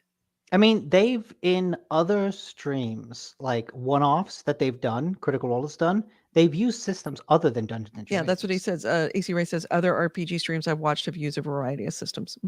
Yeah. The systems are out there. I don't know if this will be meaning that there's like a diaspora of all these players that were using D&D going to other places, and like they're not all moving to one, they're kind of moving to everywhere else. But I think this is a huge opportunity for a bunch of other companies to take advantage of the ball that D&D dropped. This And I don't think, Paizo is the most likely, but it doesn't mean that there might not be something else out there. yeah, and this is the kind of thing that I don't think you'll see the full consequences of until a couple years down the line. Mhm. And those consequences will only be noticeable by what's not there. And that's like how many other tabletop expansions are not using the one D&D system? How many?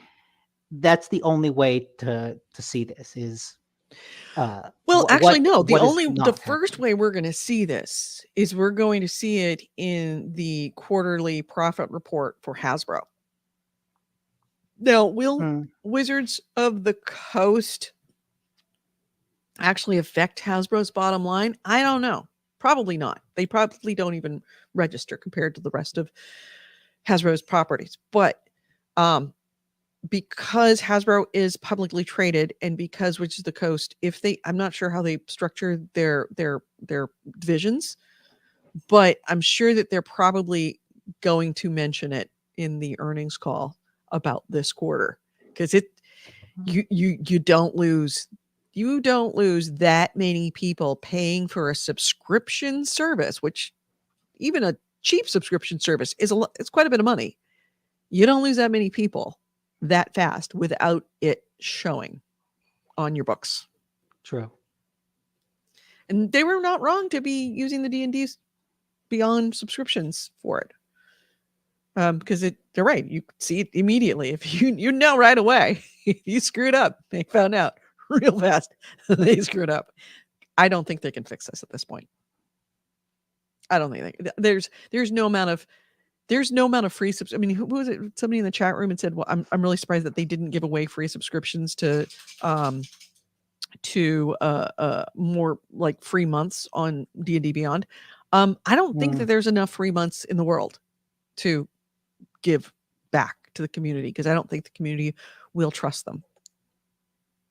I mean, it certainly wouldn't hurt. Yeah, they'll take them.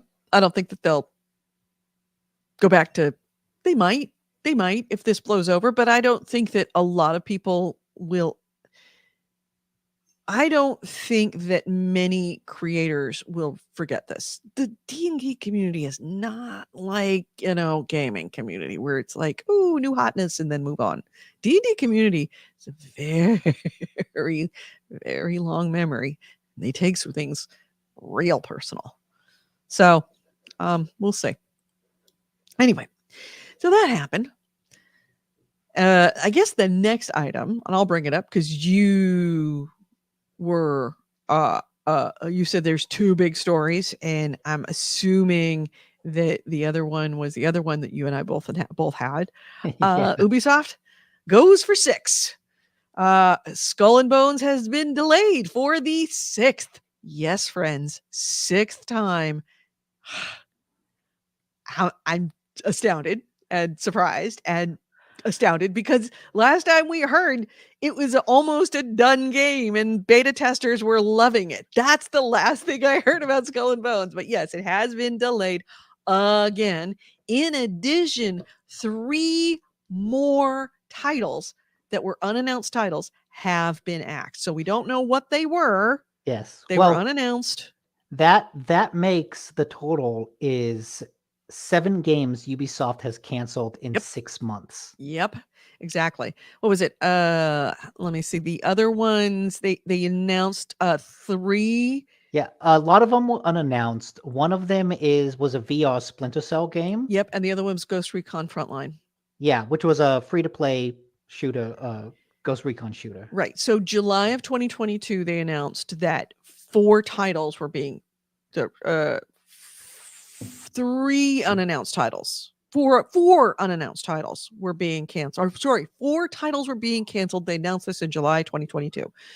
Ghost Recon Frontline, Splinter Cell VR, and 2 other unannounced titles. Now, again, delayed Skull and Bones and another 3 titles unannounced have been canceled.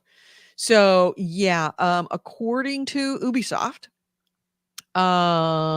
let's see, they're in their financial update, they said that it was facing major challenges as the industry continues to shift to mega brands and long-lasting titles, big IPs, AAA games. That's what we want. Games that you can make over and over and over again.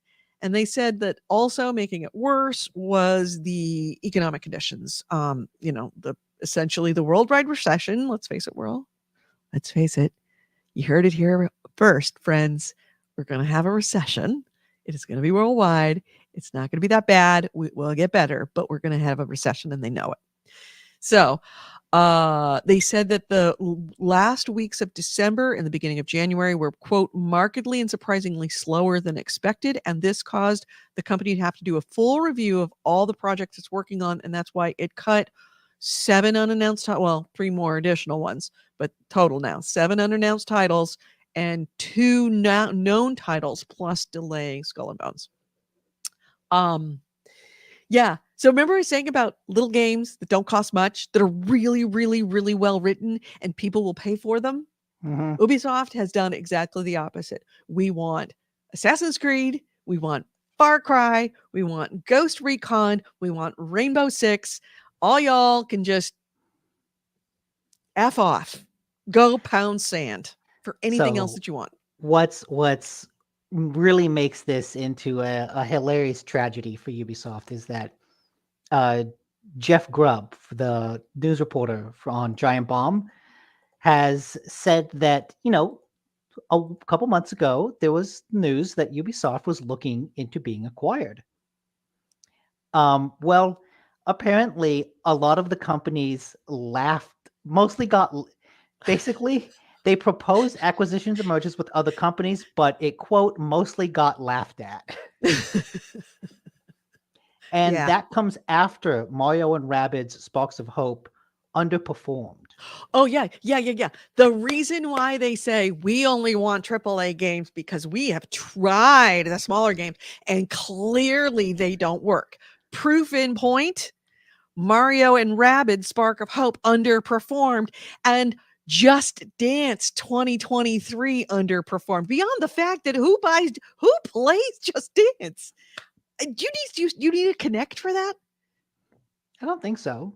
Who plays Just Dance? That game jumped the shark 10 years ago and they've been still making it. To be It fair, is shovelware at this point. they keep making it because it sells very well and it's pretty cheap to make. It's cheap. But it does sell well. It sells well. It sells. No, the thing is that it's been going down. And honestly, it's not getting any new people to play it. No new people are coming to play Just Dance. They're just not. It's not a big puller. It's nothing that anybody is ever going to write an article about oh my God, Just Dance 2023. It's amazing. Everybody needs to try it. But that also doesn't mean that it's not popular. Like that's the kind of game that I think flies under our radar, but is really popular with a mass appeal crowd that we just don't know about. It is. I mean, it is by and large a game that jumped the shark. It has jumped the shark. Now it it still may be profitable, but I would not use this as a litmus test for we don't want to do small games. We only want to do big ticket. What do they call it? What was the phrase they used? Mega brands. We don't want to do anything but a mega brand because Just Dance 2023 didn't live up to expectations. Clearly, we're not going to do any of the small games because Just Dance and Mario and Rabbids, we tried. True. Those were our small team, and they didn't do so great. Just Dance is a mega brand. Huh? Just Dance is a mega brand. I think you're giving Just Dance a lot more credit. I think you're giving it way too little credit. That game has been like one of the things that's helped Ubisoft stay afloat in recent years. Yeah. Chenderbox says tweens. My daughter loved it. That's true. But your daughters are going to grow up and stop doing it. Yeah. So, bottom line, I would, regardless of how well it sells, I think that if you use something like Just Dance 2023, specifically, not Just Dance the title, Just Dance 2023, after all of the years of putting out essentially the same game with just different songs in it, use that as an example of why small games won't work. It's like Serge Harco? It's back. It's like he's back. He's saying this. Oh, we don't want to do pirate games. Screw pirates. We don't want to do games with girls in them. We want more Tom Clancy. We want more Rainbow Six. It's the bro crowd. It's just insane. Anyway, so the same reason why I love Pentiment is the same reason why I'm so angry about this. Because I don't even know these unnamed titles. But I'm still like lamenting them because they probably were better than any of the mega brands that they're about to release. I mourn their loss. Nameless children who are probably way more worthy than anything I'm going to see out of Ubisoft. And for the record, I own Ubisoft stock. Also lost 50% of the value out of it. Yeah, you should probably get out of that now while the game's good. No, when you've lost 50% of something, you might as well just hold on. Either write it in the ground or write it back up. I'm not going to write it into the ground. Not going to write it into the ground. They're not going to go out of business. You're not going to write it into the ground, but you're going to write it down another 50%. I don't think they're going to go out of business. But I think that they're going to have some real bad years until somebody, changes things, until stockholders change things. So I would not buy Ubisoft stock at this point. Yeah, and honestly, this in the wake of all of this about Ubisoft. By the way, I didn't write it down. What did they say when Skull and Bones was delayed until? I think they said early 2023. Okay. Because it was set for March, right? Yes. A March release. So it's going to be after March. But did they say how much? I can't remember what the actual date was.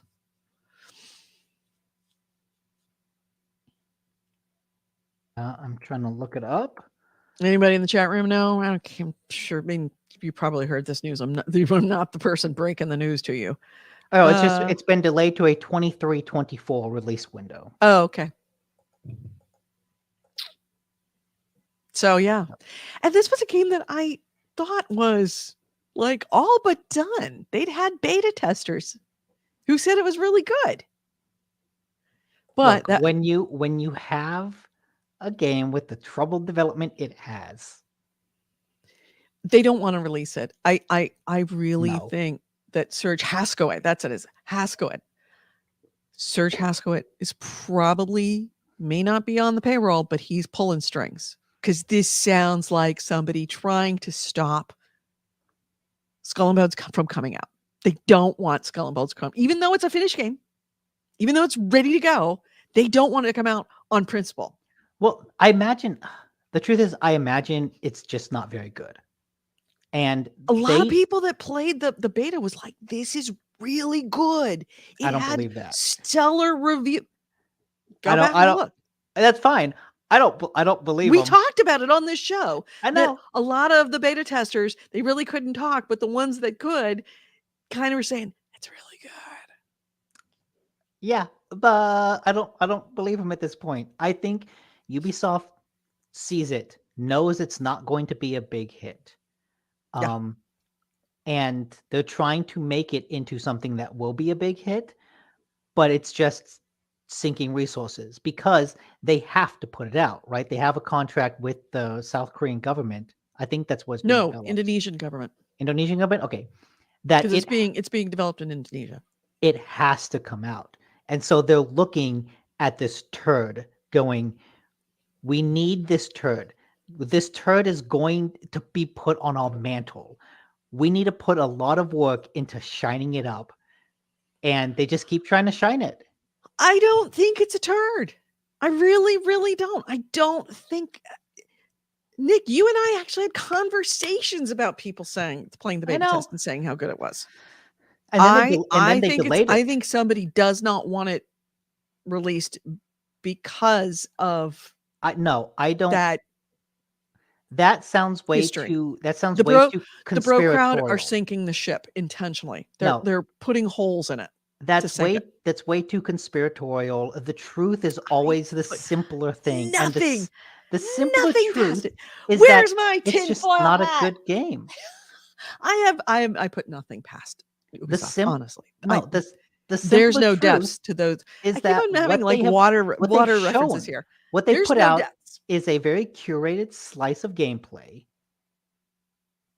That's it. What they've shown, they have shown you only the things they think will make it look good. But behind the scenes, it's not. I don't know. We'll see. Yes. Speaking of curated gameplay, they also did release 30 minutes, a 30-minute video, including gameplay of Skull and Bones, the quote unquote narrative gameplay. The game in general isn't supposed to be a narrative adventure. It's more like an multiplayer. I don't want to say choose your own adventure, but make your own adventure kind of game, like open world game. But I guess there are certain stories that there is an element of narrative gameplay that go into missions. One of they said that the purpose of investigation, part of it is supposed to be investigations, which I guess is like missions. Just look at the screen. Nick lives in this happy world of light while Edie knows what lurks in the darkness. You know, it's back there. Skull and Bones. Her Serge Haskaway going. So yeah, the investigations are like essentially missions in the game, and the purpose of the investigations is to tell some kind of a backstory into the game, so that every game needs a little bit of backstory, and it involves this guy named Captain Freeman, first name Morgan. Yeah. Apparently, according to the game's lore, Freeman was a pirate, and he hid his plunder somewhere in the game world. And you want to find the location of the treasure. So that's what it goes into on this, in part on this half-hour video that's available everywhere. I didn't watch it. I meant to watch it.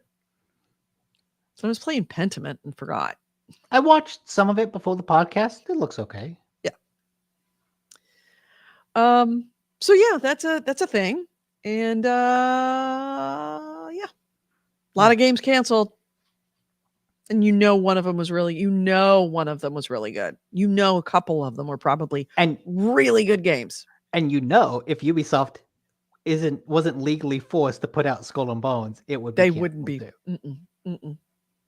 You know what's with the first thing that I thought about when I heard about 4 unreleased games, 3 unreleased games this time, 4 unreleased games last time, or no, was it for 4 games. It hit me that what can't be in theory one of those games. Beyond Good and Evil 2. Beyond Good and Evil 2 cannot be, because Beyond Good and Evil was announced. And it wasn't any of the titles that were mentioned as being canceled. Yeah, that's because they will never cancel it. They'll just stop working on it. Yeah, they're not working on it. They're not working on it. I know it. I know they're not working on it. I was hoping that whole like bloodletting of all of the bad humors of Ubisoft, starting at the top and moving its way down a couple of years ago, would have fundamentally changed things, because it was well known that Serge Haskaway had said Doesn't want to put out games with girls in it. He doesn't want to put out anything he doesn't like to play, and he only likes to play shooters. And like Ghost Recons and Rainbow Sixes and stuff like that. So He is hosting. No, they have one guy working on it at all times. that's true. He wakes up in the morning. God, I really wish there is a small independent film that I would like to make about the one guy who's working on this game that's not gonna be released, and he just gets up. There's the minimalist movie. And like gets up, gets out of bed, makes himself a cup of coffee, sits down at his computer, starts typing, and he's working like was it Sisyphus, the one that was pushing the rock up the Yes. hill? Yep. The Sisyphean effort of trying to be the one guy that is working on this massive game because they can't cancel it, but they don't want to make it. And he's just like this one guy in this like small room with this dingy 5-drawer file cabinet in the corner and this wood desk that kind of like teeters a little bit every time he types and moves. And yeah, like a broom closet, essentially. I just have this like bleak image in my head of that one guy working on the game stall. So yeah. Next item. Next item. This is just a small piece of news. Breaking news. It's raining again here. Oh, Again. Hard. it's fine for me. Nope, it's raining and it's raining hard. It's so funny that Nick and I are what, 25 miles away from each other? And if that's like by road. We're probably 10 miles as the crow flies. And yet my weather's always so much different than his. Yeah. Anyways, Microsoft announced that there's going to be a Nintendo Direct style thing with Bethesda on January 25th at 12 p.m. Pacific time. mm-hmm. It's going to focus on upcoming Bethesda. Well, I guess not Bethesda. It's Bethesda and Xbox. Upcoming games like Forza Motorsport, Minecraft Legends, and Redfall, and The Elder Scrolls Online. It will not be showing off anything from Starfield. Right. It's going to have its own. Yes, thing. Starfield is going to have its own direct show later on. Mm-hmm. So this is just Microsoft announcing, hey, we're going to show off some of our upcoming games for the first half of 23. Right. So with the ESO, it's going to be Matt Fior, who's going to be talking about a major chapter update for Elder Scrolls, which will include the latest regions within Tamriel that are going to become playable. They're also going to discuss a new feature that is going to be what they call the biggest up. Oh, that's a dog. Okay. Do you mind? Okay, The biggest update of the year. It's going to be the biggest update of the year, which is coming. And then let's see. They're also going to do a developer direct immediately afterwards, which with the full standalone ESO chapter reveal event, which is also going to be hosted by ZeniMax Online, and it's going to have in-depth details for real hardcore ESO players. If you want somebody to actually, instead of just like the surface like press release beyond the developer direct, then stay tuned immediately afterwards, because they're going to go into more depth for hardcore ESO players. Turn 10 is going to be talking about Forza Motorsport and talk about the upcoming and talk about the gameplay. And then Mojang is going to be talking about the upcoming strategy game Minecraft Legends. And it's launching this spring. So yeah, there's more specifics about that. Redfall, they're going to have several minutes of gameplay in single player and multiplayer gameplay will be revealed.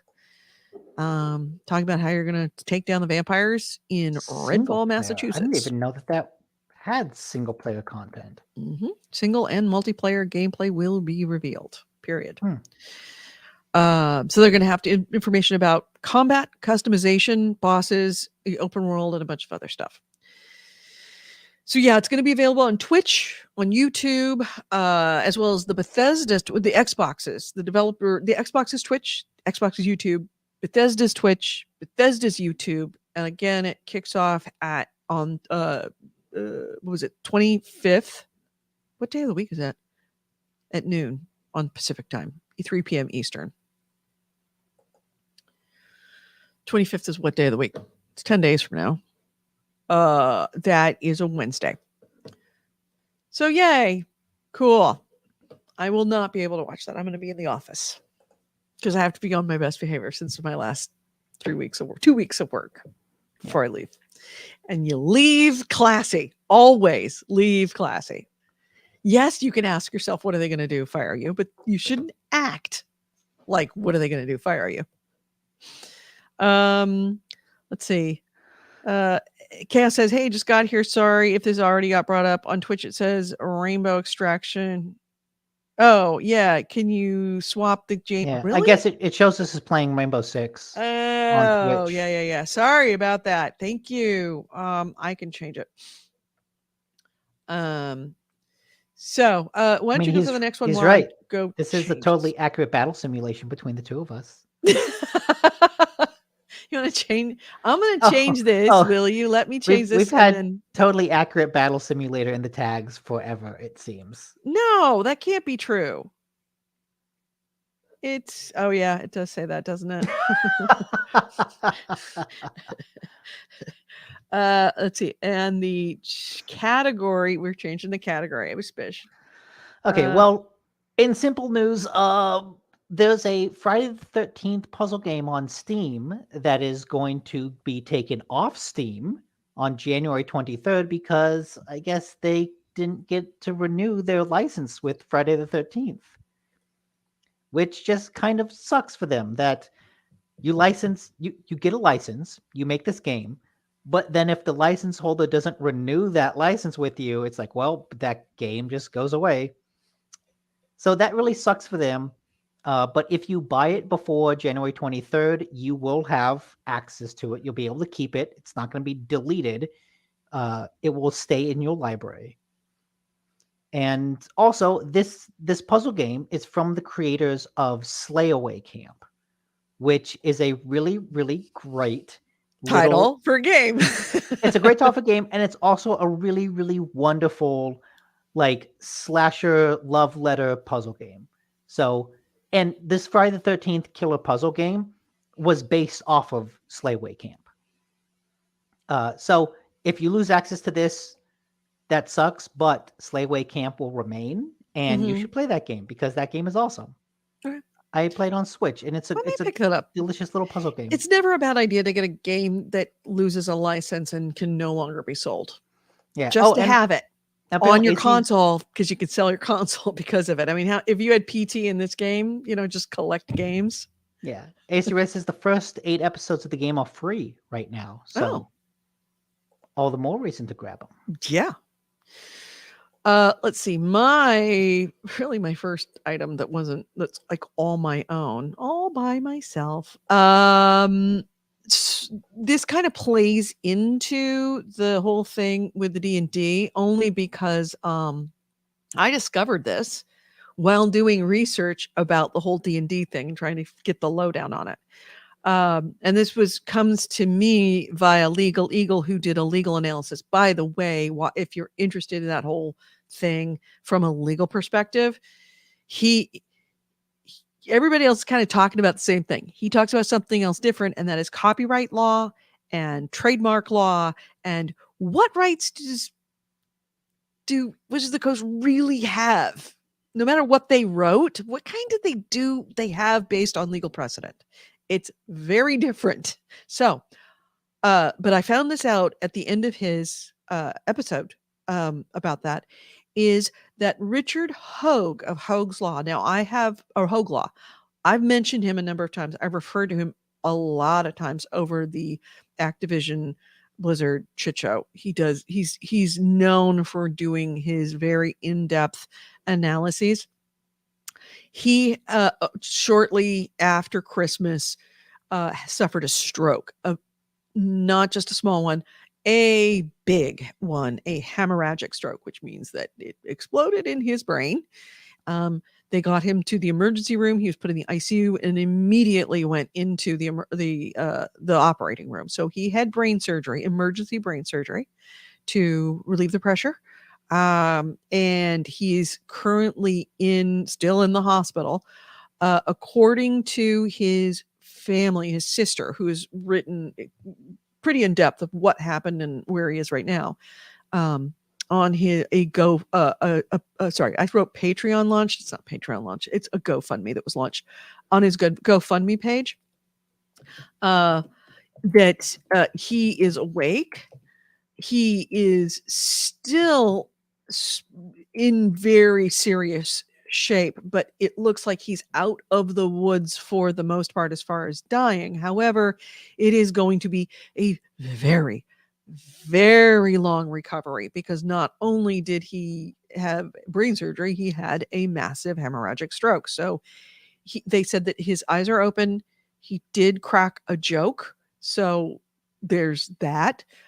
He's still in there, but it's going to take a long time of rehab, because not only does he have to go through getting out of the hospital, then he's going to go into inpatient rehab. Then it's going to be months and months and months of outpatient rehab. And let's not forget, he got into the hospital before the end of the year, and he's leaving the hospital into the new year, which means he's got double the annual deductions on his healthcare. And most of his rehab, according to his sister, is going to have to be out of pocket because it's not covered by his healthcare provider or healthcare insurance. So they have launched a GoFundMe. I'm sure AC Wraith has already. There it is. The GoFundMe is called Reasonable Minds Can Rebuild, which is kind of a play on his kind of tagline of reasonable minds can disagree. But yeah, there is the fundraiser. I have already donated. If you are a fan of Hoglaw, please feel free to open up your wallet to help him out and help out his family. In addition, another way you can help is go watch his old shows. He's really good. He's not only very, very passionate about games, he's also a really good lawyer, and he goes over things with a fine-tooth comb. And trust me, no amount of news site or even a show like this can get into the weeds quite like a lawyer can, especially going over things word for word. Like that whole Dr. Disrespect.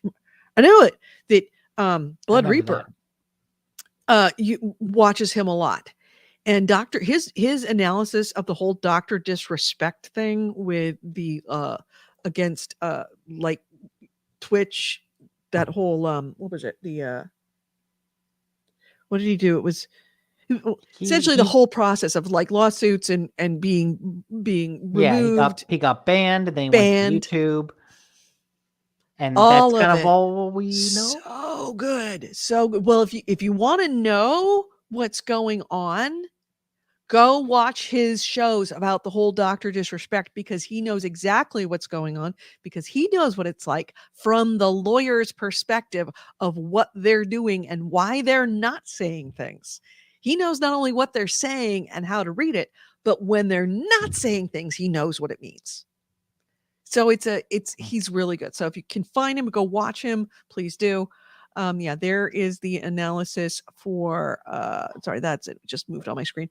There's okay, she started to get into trouble because she's angry. Aw. She's angry, and now she's like, remember I saying that she's vindictive? Yeah. She's vindictive. She's angry. She wants attention. She actually thinks she wants to go out, and she has found something. And because it's dark, because it's so dark in here, she has found something, and she's brought it to my feet, and now she's chewing on it, and I can't see what it is. And she knows I can't stop. Oh. This is when I say that my dog is vindictive. This is You go ahead. Go do your next thing. Don't forget to print up the banner. I gotta go figure out what my dog is doing right now. Stand by. Okay. Creation Chaos Andrew says, "Hey, Matt Colville was the lead writer on Evolve. Love that guy." Well, good. Anyways, some of the other news, there was a little bit of a kerfuffle this week about how you should store your PlayStation 5. A repair shop owner, 68 Logic, I believe is their Twitter handle, said that you should not put your PlayStation 5 upright because the liquid metal used to cool the APU, it leaks into the rest of the motherboard. So it basically, if you stand it upright, that gives the cooling components a chance to leak into the other electrical components and ruin it. So there was a bit of a debate about whether or not you should store your console upright. The website that reported on that, or I guess a website called Wololo, reported on that. But one of the things that they sort of got lost in debate, got lost in the conversation, was that the hardware repair owner basically said this leak can happen after the console has been opened. The news writers thought that meant, oh, this is happening to consoles that are still in box. This is happening to consoles. This liquid cooling leaking is happening in consoles that are like sitting on store shelves. That's not actually what the repair guy meant. What he meant was, if you have had your PlayStation 5 repaired, if you have opened up the console, either you do it or someone else does it. If it has been manually taken apart, that increases the risk of the liquid stuff cooling if you store it vertically. So basically, if you buy a PS5 and you store it vertically, you're fine. If you store it vertically and then something happened and you have it shipped off to like a third-party repair service and then you get it back, then that might increase the risk of having it leak. But for the most part, you're safe. You buy PlayStation 5, store it vertically, that's fine. It's not going to scratch the disc. It's not going to do anything. The only danger is knocking it over. But that's a danger with anything. And yes, as you're Helsing, I think you did put that in Discord. So yeah, basically, it's safe to store your console upright unless you've had it repaired. Then maybe take some precautions. And what's other? This is something that I need to share because this is actually a legit cool mod. There is a mod out for Final Fantasy VII, not the Final Fantasy VII remake, the old school Final Fantasy VII JRPG. And this mod brings full voice acting to the game. Can you hear? I'm going to turn up the volume on this. Yes. You want to make it full screen though. I get it. Tifa, you're in there too? We have to hurry. All right. So it's got full voice acting. That was in recorded the so poorly, cutscene. but that's okay. But the thing is, It's fan made.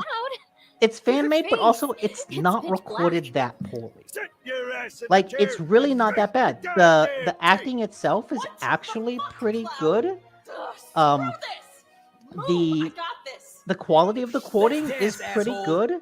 Like it's not a professional level, but Sit it's Latin and strike for being a twice. mod. It's an insanely got ambitious shit on and Reno and the insanely Turks. well produced Don't take mod. it personal, Mhm. bitches. Tifa, go! Go! All right, so might want to pull off the audio just because we can get into trouble for these things. But yeah, that's just really, really cool that someone has put all that effort into it. Yeah, and that's a great idea. Wish I thought of doing something like that. Some of Just my favorite imagine, text games. imagine the future full voice mod of Pentiment. That'd be wonderful. Although, honestly, the text is its own character within that game. Yes. So, Yeah, the fact that the text is presented in this stylized way, yeah. it's important. All right, my next item.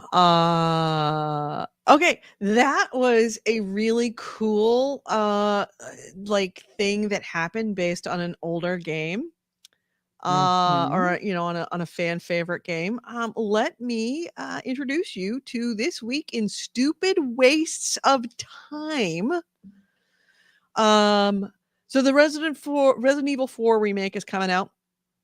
It's going to be coming out on March 24th, in case you weren't aware. And of course, the hype train is happening. And one of the things in hype is a Resident Evil first aid drink collector's box. I am bringing this up so that you can see it. It is there. Oh, really? Oh, what did it? Okay, hold on a second. There we go. Come on, you can pull it up. There we go. So there's 2 of them that they're coming out with. This is a real thing. It's coming from Game Flavor. There's a collector's box that's going to be it's going to have a Resident Evil drinks in them. It is European, so of course everything is in euros. Let me break this down and translate that into English. This is available for pre-order. It's going to be $215 for that. The first aid drink collector's box includes a Resident Evil 330 milliliter Resident Evil first aid spray themed cucumber lime mint flavored drinks. 4 ink ribbons containing different Resident Evil themed herbs for cocktail making. 1 spray cap inspired by the Resident Evil game. 4 non-alcoholic Resident Evil themed cocktail recipe cards. A certificate of authenticity. And the box. And I believe that's the art book. Is that it's in it? Yeah, there we go. Yeah. So no, I'm tired. Sorry. Yeah. Click through these pictures. Yeah. Click through the pictures. Here we go. So here's the pictures. You've got the drinks, 10 of the first aid drinks containing our delicious, refreshing soft drink. You've got the first aid drinking cans. You've got the ink ribbons for typewriter, royal type, but it's herbs in the different boxes. Whoop, hold on. Didn't mean to do that. And yeah, 1 spray cap as a replica for collectors and cosplayers. Okay, this stuff is legitimately really cool. And if they was selling them individually, I would probably buy one. Like, I think look, a cucumber lime mint cocktail, like that's not bad. And having it come in a goofy can with like the goofy glass, that's cool. That's a really good like goofy gift. There's like this when Game of Thrones was at its peak. There's this company making Game of Thrones beer that I bought a lot of because it was really good. And they had like a little glass with like had a Game of Thrones on it in gold. And it's like, hey, it's a fine glass, but the beer was really good. Mm-hmm. And I bought a ton of those, like multiple times, because I was like, hey, if I'm going to watch an episode, I'm going to have a little glass of themed beer. So like that stuff can work. It works as like a fun, limited time, goofy thing. That beer certainly did not cost $215. It cost like $15 to $20 a bottle. Right. Okay. So if they were selling one of these individually, I might be tempted to get that, but putting all of it in one collector's box just feels a little dumb. Yeah. Okay. Well, I'm glad that this one didn't phase you, because there's another one. Oh, okay.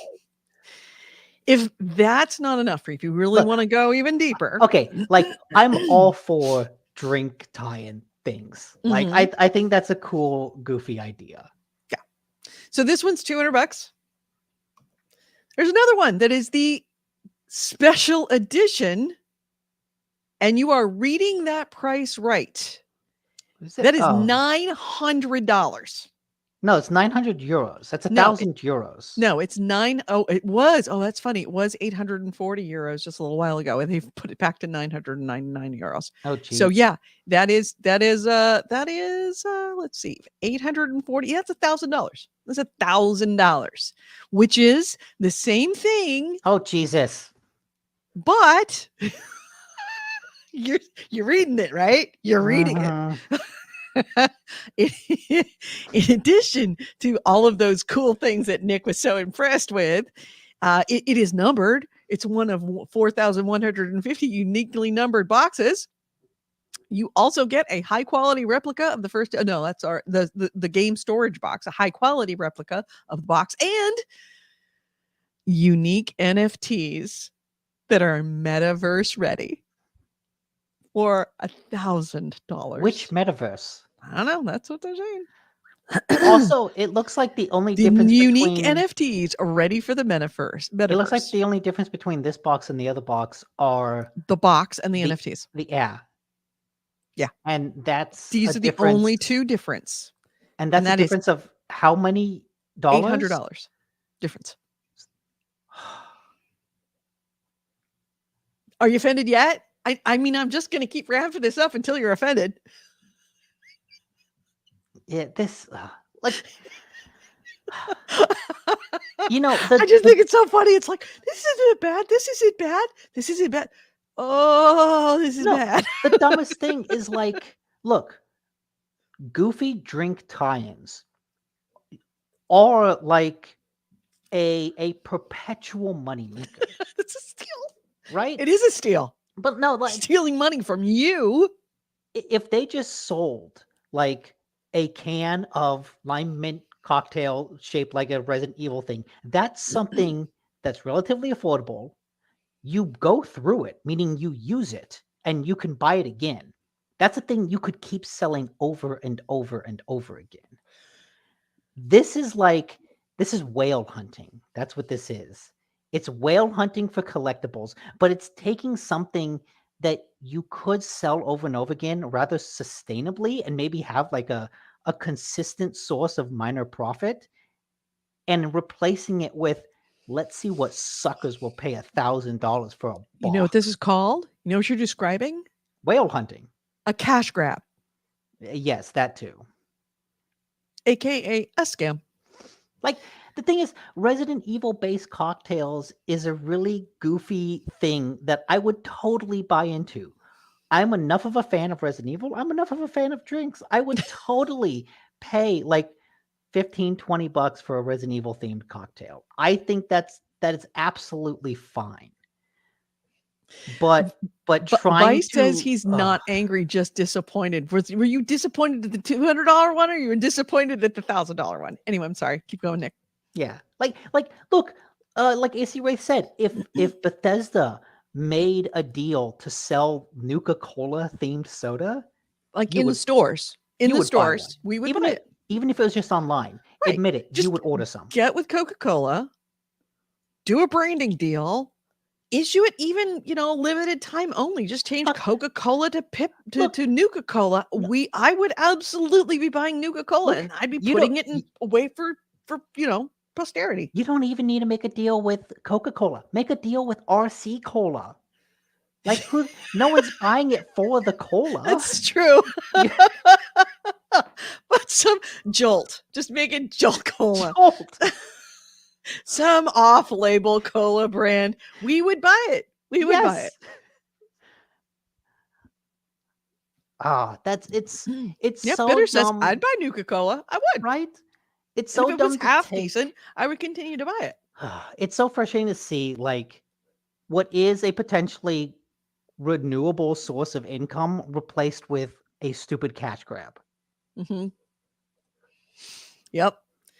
So yeah, as I said, this week in stupid wastes of money.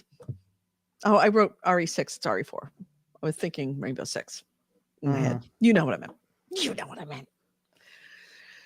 So yeah, sorry to sorry to offend you all, but yeah, that happened. And it's real. Oh, I'm looking at a tab that we never mentioned. I have yet to do all my tabs. Okay, because there's a tab here left over from last week. Oh, is there? Mm-hmm. Mm. The 2023 predictions. Oh yeah. We didn't do that. Let me see what I meant. Let's see. We talked about Director's Direct. We talked about Resident Evil. Oh, I've got it. The other. Why are you? Who's starting what? Hello? Why is What? my OBS just started for some odd reason? Oh. That's not good. Because OBS is quite ugly with my. I think I just clicked on it by mistake. The other new, like really big news. This is big news that really hasn't been talked about in the gaming space. It kind of got, and I caught it in some finance news sites that I go to. So this really isn't being talked about by a lot of people, but mark my word, this is probably the most important thing and the most impactful thing that we're going to bring up this week when it comes to you and me and Nick and everybody else. It was revealed this week that the Chinese government is about to take over managing control of Tencent. So this was reported by the Financial Times that the Chinese government was going to issue what they call golden shares to themselves in both Tencent and Alibaba. Now they've already done it with Alibaba. What is a golden share, you ask? This is a thing that the Chinese government does to Chinese companies that these shares represent 1% of the company, which is not much and not consequential. However, those golden shares that they force companies to issue to them come with the ability to control the votes on crucial business decisions. They're essentially, we don't really own it money-wise, we just control it through these golden shares. That includes hiring of C-suite people. That includes hiring of directors and other management within their company. And by extension, the companies that Tencent owns, policies within the companies, and by extension, the companies that Tencent owns. The Financial Times described the golden shares as a larger effort to oversee tech giants within China by the Chinese government. And sources familiar with the matter say that the stake would be in one of Tencent's main China divisions. Now, when we talk about having control of companies, what companies are we talking about? Well, it's Tencent, but what does Tencent own?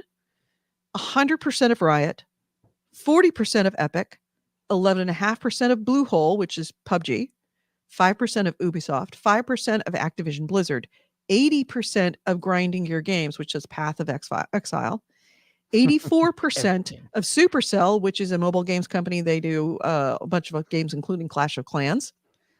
An undisclosed amount of Platinum Games. We don't even know how much they own of Platinum Games.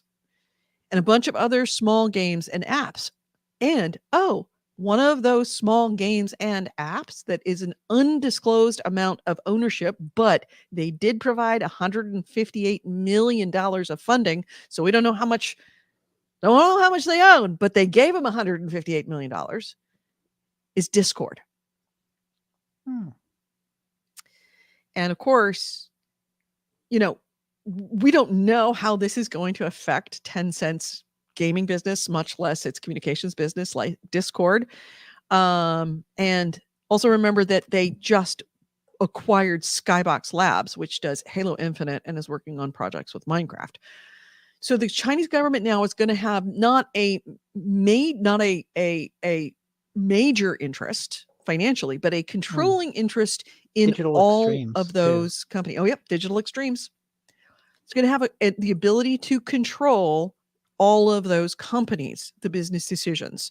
Now, Tencent has very typically been very hands-off with all of the companies that they buy. That's the thing about Tencent. They're kind of like Embracer Group. It's like they buy it and they really just leave it alone and let the developers do developing. However, the Chinese government is in at least partial control of these companies now, and it's unclear whether this is going to affect Tencent's gaming business or how it's going to affect policies within the companies that they own. We don't know. Will they take a more active role in management and direction of these smaller companies? We don't know. They could. Will they take a more active role in collecting information and deciding how information is being used by the people who are using these apps and what they're doing on these apps? We don't know. But they now, as soon as those golden shares, and we don't know when this is going to happen, but as soon as those golden shares are issued in Tencent, we don't know. And honestly, they have no obligation to tell us. Yeah. Just be aware that this may very well change everything in the gaming space, and not just the gaming space, that the gaming space would now be potentially used against you, against your country, if need be. I mean, we're that's going not to really a extremes. change. That's not really a change. That's still. Yeah, but when they can have a controlling interest in Discord, and they can use whatever the Chinese government wants to do with what's going on in Discord, that's a lot of information. It's a lot of information. That's a lot of control of systems that are kind of important to people not in their country. At a time when, country relations have been a little strained across the board. So this not getting a lot of attention right now. I just read about that this morning, and in a financial newspaper, not even the gaming space. Yeah. Just keep in mind, this might be the most consequential thing that you've heard this week. It would make the whole D&D thing look like a firecracker compared to a nuclear bomb. Just saying.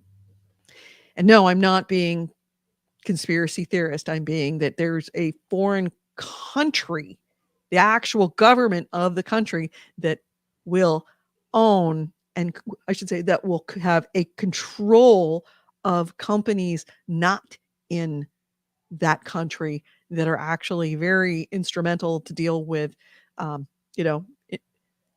collecting a lot of information from us, like credit cards and what we say over, our streams, and where we live, and when we're home and when we're not home, and things like that. I wouldn't trust that from any foreign country that actually owned a piece of, I should say, that could control the policies of Discord without any concern for what our own rights are in this country for privacy. I would be concerned about that. Just saying. So that's my last, let's bring it down. So see, what time is it? It's quarter. Yeah, I guess we could talk about it. There was I have to pull that up now. Yeah, some of the predictions. Do you have the link to the predictions? Oh, I do. Oh, thank God. Because I think I have it here somewhere. Gotta go hunt it down. But there was a real interesting article. Oh, I hate it when you're on your guide because it's always so small. I'm going to pull it up. Small. So bring the text is super small on the screen because you don't zoom it in. Oh, yeah. But go ahead. Talk, and I'm going to pull up my thing. They separated into different degrees of predictions. You got mid sauce predictions, hot sauce predictions, and fire sauce predictions, Diablo sauce predictions. And a lot of these are just kind of fun things to think about. Where did it come out of? It was Dig. It was a writer for Dig that wrote these predictions for 2023. And I was fascinated by it because I kind of wanted to see. Let me see if I can pull it up. I kind of want to discuss these predictions and see what we actually think about them because they're kind of interesting. Yeah, some of the mid-sauce predictions feel Mild really sauce. mild sauce predictions feel likely. Microsoft actually finally releases some games this calendar year. Will probably happen. Not guaranteed, but very likely. E3 23 is tepid at best. It should die an honorable death, but is just going to be propped up by ReadPop. That also seems very likely. You know, with neither Sony and Microsoft being there, it really raised the question of what is the point of E3 now? So yeah, a tepid E3 seems likely. Grand Theft Auto 6 gets some sort of official confirmation artwork logo timeframe. Maybe. What is it called? Rockstar is notorious for not talking about things. And I think Grand Theft Auto 6 is probably far enough away that it puts Elder Scrolls 6 to shame. Mhm. I think that's an interesting race, actually. Which one comes out first? That's close. Yeah. So I would say that's a bit of a risk. We get another massive leak from a studio that spills the beans on a beloved project they're working on. That seems likely. I think that's certain. I think we've already, not the beloved project they're working on. Well, maybe. I think that's already happened. It's called D&D, the Wizards of the Coast. Maybe the project they're working on being the new new agreement. The Activision Blizzard Microsoft deal doesn't get accepted without more massive concessions, which makes sense. Mm-hmm. I could see that happening. Labor movement and unionization of developers accelerates drastically. It already has. And I can see that happening as being one of the concessions that Microsoft makes to get the deal. More Star Wars and Marvel projects are showing off. I agree. After Disney broke their exclusivity agreement with EA, they've kind of been just throwing stuff at the wall. Yeah. And 2023 predictions. Sorry, I'm having to catch up because I didn't have this on our banner list. Okay. Yeah. I think that all those are all pretty good. Are there any predictions that you want to add to that list? Elder Scrolls 6 does not come out. I don't call that a mild sauce prediction. I would say, let's see, what else? It's hard to think of what's likely to happen. What is likely to happen this year? He's already called out the labor movement and unionization. I think that's almost certain that we are going to see that start to really spread like wildfire. Yeah. Naughty Dog announces their multiplayer game, which I feel like is to be expected anyways. Yeah. Gosh, what else? Did we already talk? Yeah. There we go. Grand Theft Auto. The other thing that I was thinking, what else would be? I'm almost certain going to be talked about this year. Grand Theft Auto 6. You already talked about that. We already know Elder Scrolls is coming out. We already know Dragon Age is coming out. I wonder which group will have more first-party games, Sony or Microsoft, because Microsoft doesn't have a whole lot, and Sony kind of blew a lot of their games this year. Would you call Bethesda being a first-party game? Well, yeah, it is now.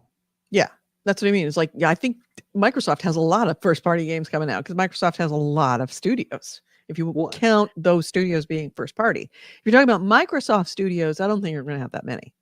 They don't need to. they've owned Bethesda for a couple years. Bethesda didn't put out anything last year. Just because they own a bunch of studios doesn't mean they put out games. They barely had anything this year or last year. Mm-hmm. Even after their little acquisition spree, they didn't have anything. But yeah, Sony kind of blew their a lot of their big things this year with God of War and Horizon. Mhm. So I'd be curious to see what they have this year. Thank you for that link, by the way, of table of owned companies. Anyways, what's next? So, all right, moving Next right level. along. Hot Yeah. sauce predictions. The next, the Overwatch 2 single player coincides with some sort of big announcement, most likely a mobile version or an animated show on Netflix. The IP and its lore and trailers are too good not to mine out for more. The fandom is craving it. That's pretty good. Good, but I disagree. You don't think so?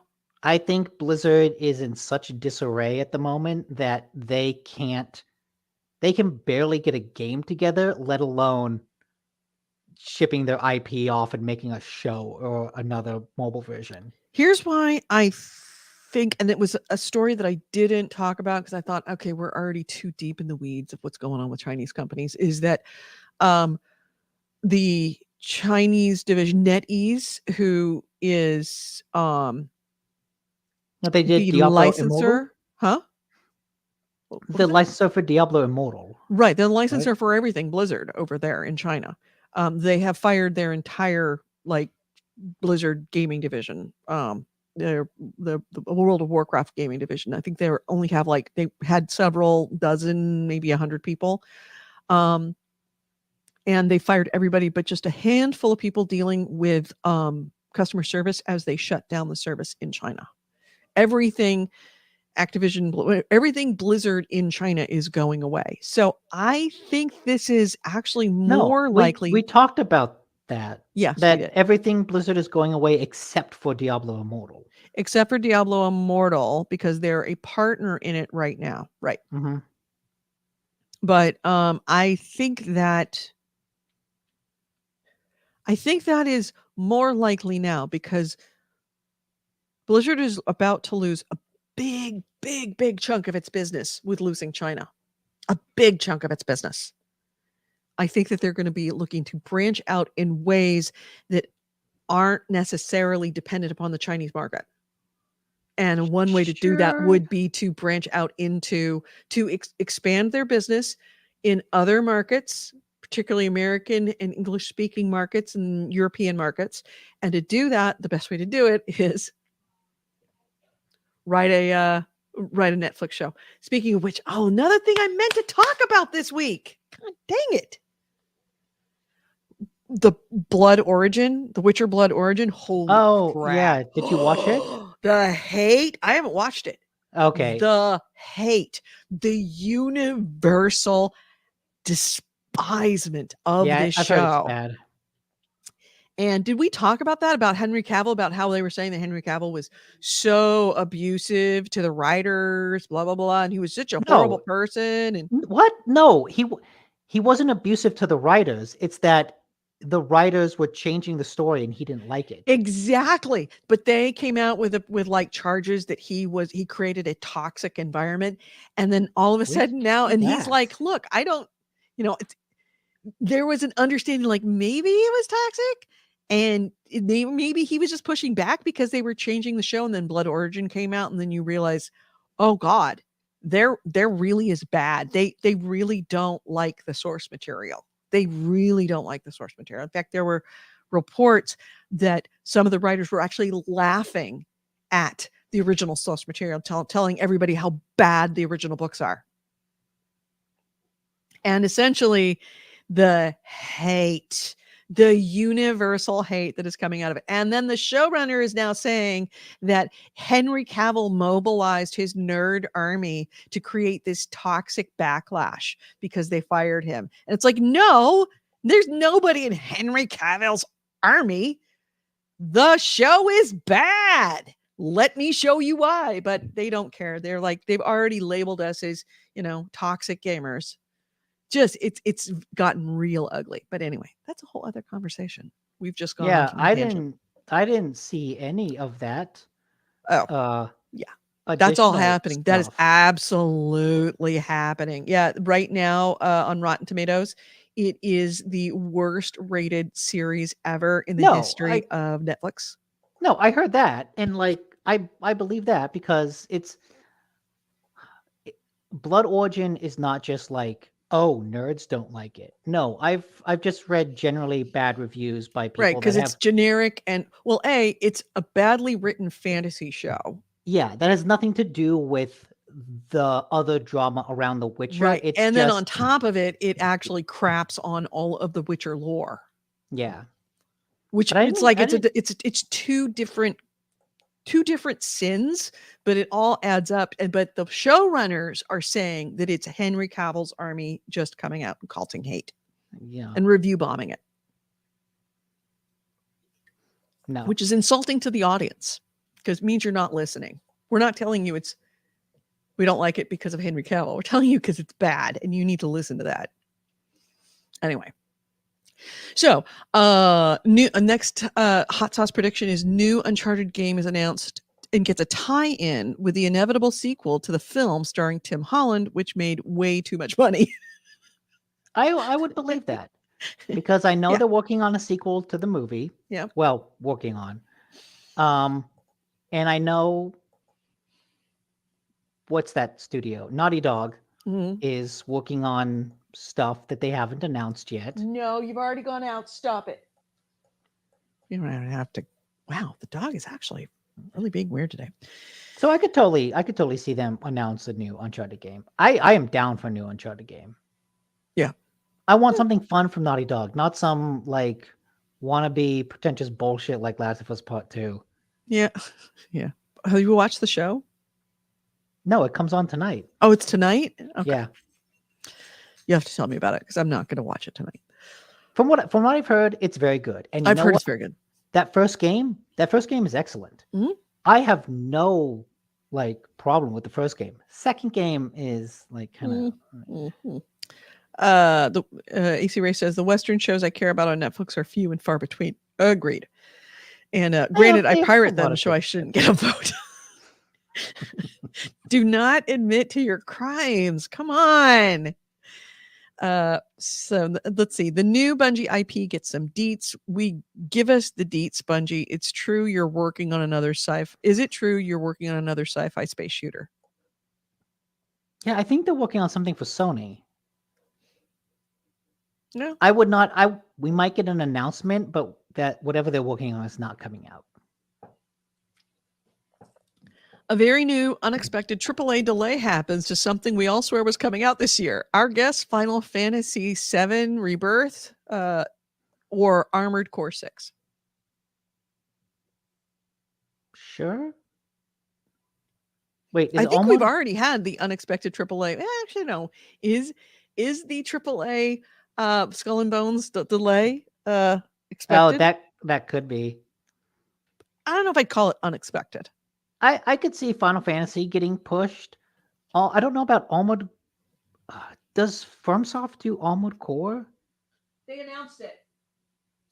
Yeah, is that the FromSoft game, or do they do another mech game? I don't know. Someone will remember. They announced it. I'm holding on to the dog because I can tell she's just going to get into trouble if I don't give her all the attention. They announced it during the Game Awards. Okay, yeah, Armored Core is FromSoft. I would not expect that to get delayed. FromSoft is usually pretty stable. Yeah. I could see Square Enix delaying something though. Yeah, Armored Core 6 delay to return shoulder button aiming for the win. Okay. AC Ray said, yes, Armored Core was FromSoft was a big hit before Souls. Okay. Next hot sauce prediction, another classic game? No, you know what? If there's going to be a AAA, an unexpected AAA that happens, it's going to be Final Fantasy 16. Okay. If Square Enix delays a game, it's going to be that one. All right. I can see that. Another classic game gets the GoldenEye 007 remake remaster treatment, and if that NVIDIA leak has anything to say, it might be Final Fantasy IX. I don't really know what the remake I don't know what remaster the treatment leak. is.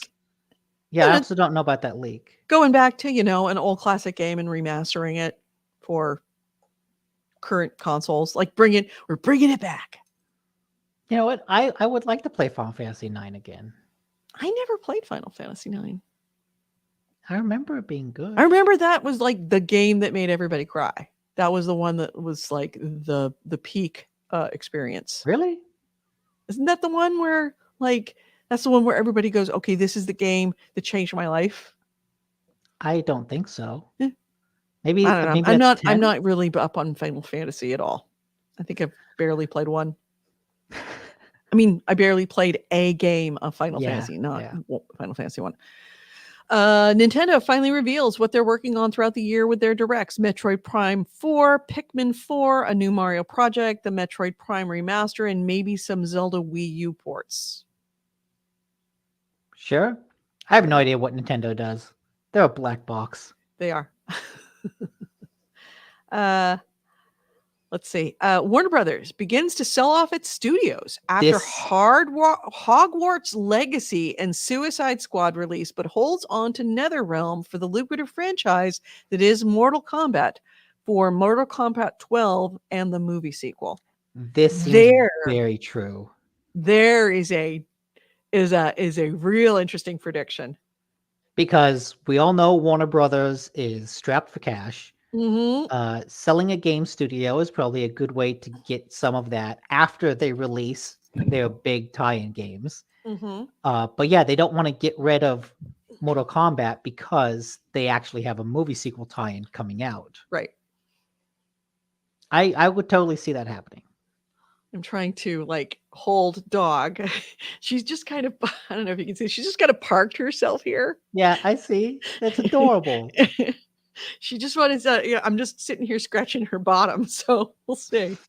All right, Fire Sauce predictions. These are ones they start to get real weird. Halo spinoffs are coming, and they're not first-person shooters. Yeah, Microsoft already did that. What? Halo Wars. Oh, yeah, I guess so.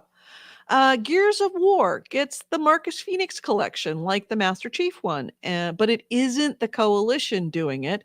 They're working on the Mandalorian game with cover shooting and Baby Yoda. The Coalition doing a Mandalorian game would actually be really cool. That's too good of a thing to happen in this darkest timeline of a universe. You're such a pessimist. But that's a really that would be a good combo. Also, the Coalition can't do anything until they ship Gears 6, which they have not done. True. Still no Bloodborne PS5 patch ever. Not without an anime or Netflix show or some other reason, because that IP is dead to Sony. It didn't sell well enough to warrant any more action, and that sucks. I agree. The Bloodborne fan base will continue to be vocal and hardcore and underserved. Yeah, there's nothing from Bloodborne ever coming out again. No Switch 2 coming this year, sorry. But I envision a bombshell report later this year about its specs. That seems, I believe that. That seems like a good prediction. Yeah, and I predict we're probably going to be hearing about that in June. Something old gets a serious reboot. What could it be? Siphon Filter, Crimson Sky, SOCOM, F-Zero, Skies of Arcadia, Darkstalkers, Power Stone, Pepsi Man. It could be anything. Legacy of Kain. Legacy of Kain is a good possibility because Embracer just bought those rights. Oh, yeah. That's a possibility. I'd say that's the most likely one out of that list. The PSVR. This next one makes me sad that it's distinctly possible. The PSV, and this is a Fire Sauce prediction, so this is kind of out there. The PSVR is a total collapse, DOA, and does not get any support past early 2024. It also does not get Half-Life Alyx or Resident Evil 4 or anything cool, because once it flops, Sony gives up on it forever. I think that last clause is a weak sauce prediction, because if it does flop, Sony's going to abandon it like a hot rock. Oh yeah, if it flops, it's done. It's gone. Yeah, they're not going to. And I don't know that I would call PSVR 1 a wild success, but if PSVR 2 does as well as PSVR 1, it's done. There will be no PSVR 3 ever. No, that's not true. I think if it does as well as 1 did, that will be a success, because I think PSVR was way more successful than I think Sony expected. Really? I mean, it did enough that they're investing heavily into VR2. They wouldn't put this investment into VR2 unless 1 was did really well. Maybe. All right, this is the Diablo sauce predictions. WarioWare 99 gets dropped on the Switch online service for free, like Tetris 99 and Mario 1. Yeah. I'm not a big one. A platformer revival is incoming. Shovel Knight could be getting a 64-bit sequel, or could it be a new 3D Donkey Kong game, or Rare making a new Banjo-Kazooie game? I could totally believe that the developers of Shovel Knight making a sequel that expanded it into a 64-bit era. That seems like an appropriate place for those sequels to go. Right. You think it's going to happen in 2023? I could see it. I think that's a very distinct possibility. Are you really going to get up on the table? You are. Where do you think that's going to end? Where do you think that's going to end? Okay. While I would want the N64 Classic to be real, it is not. Although it wouldn't it be cool if we got a PlayStation 2 mini console? I'd be all over that. Or GameCube games on the Switch online service. I doubt any of these things actually happen. I just wanted to put them down and put them out into the universe and see if anything comes back karma-wise. Yeah, Nintendo got real into that. Oh, Nintendo mini console, Super Nintendo mini console. But they stopped at the one that I would actually care about. Naturally, the one time I would care, they're like, no, we're not going to do that. Yeah. We're not going to give Nick what he wants. AC Wraith says, GOG has the original Legacy of Kain on PC. I still have to buy it. The PS1 version had terrible slowdown and I never finished it. And he said there's been some decent recent indie 3D platformers from what reviews I've read. Oh, okay. Chunderbox says, with reportedly Sony making 2 million PSVR 2 units for the launch, it's going to hurt if it doesn't take off. Yeah. All right. And the final one. I thought there was a level below this. No, the Diablo sauce is the end. Oh. Predicting that Beyond Good and Evil 2 is coming out in 2023 is the most wild thing imaginable to predict. I'm not going to do that, but I will predict that not only is it never coming out, that it was never a real game at any point. It was always fake, just posturing, and was an illusion the entire time, a myth, a total fake, and Ubisoft should give up the mirage and the charade. This isn't a prediction. This is just true. You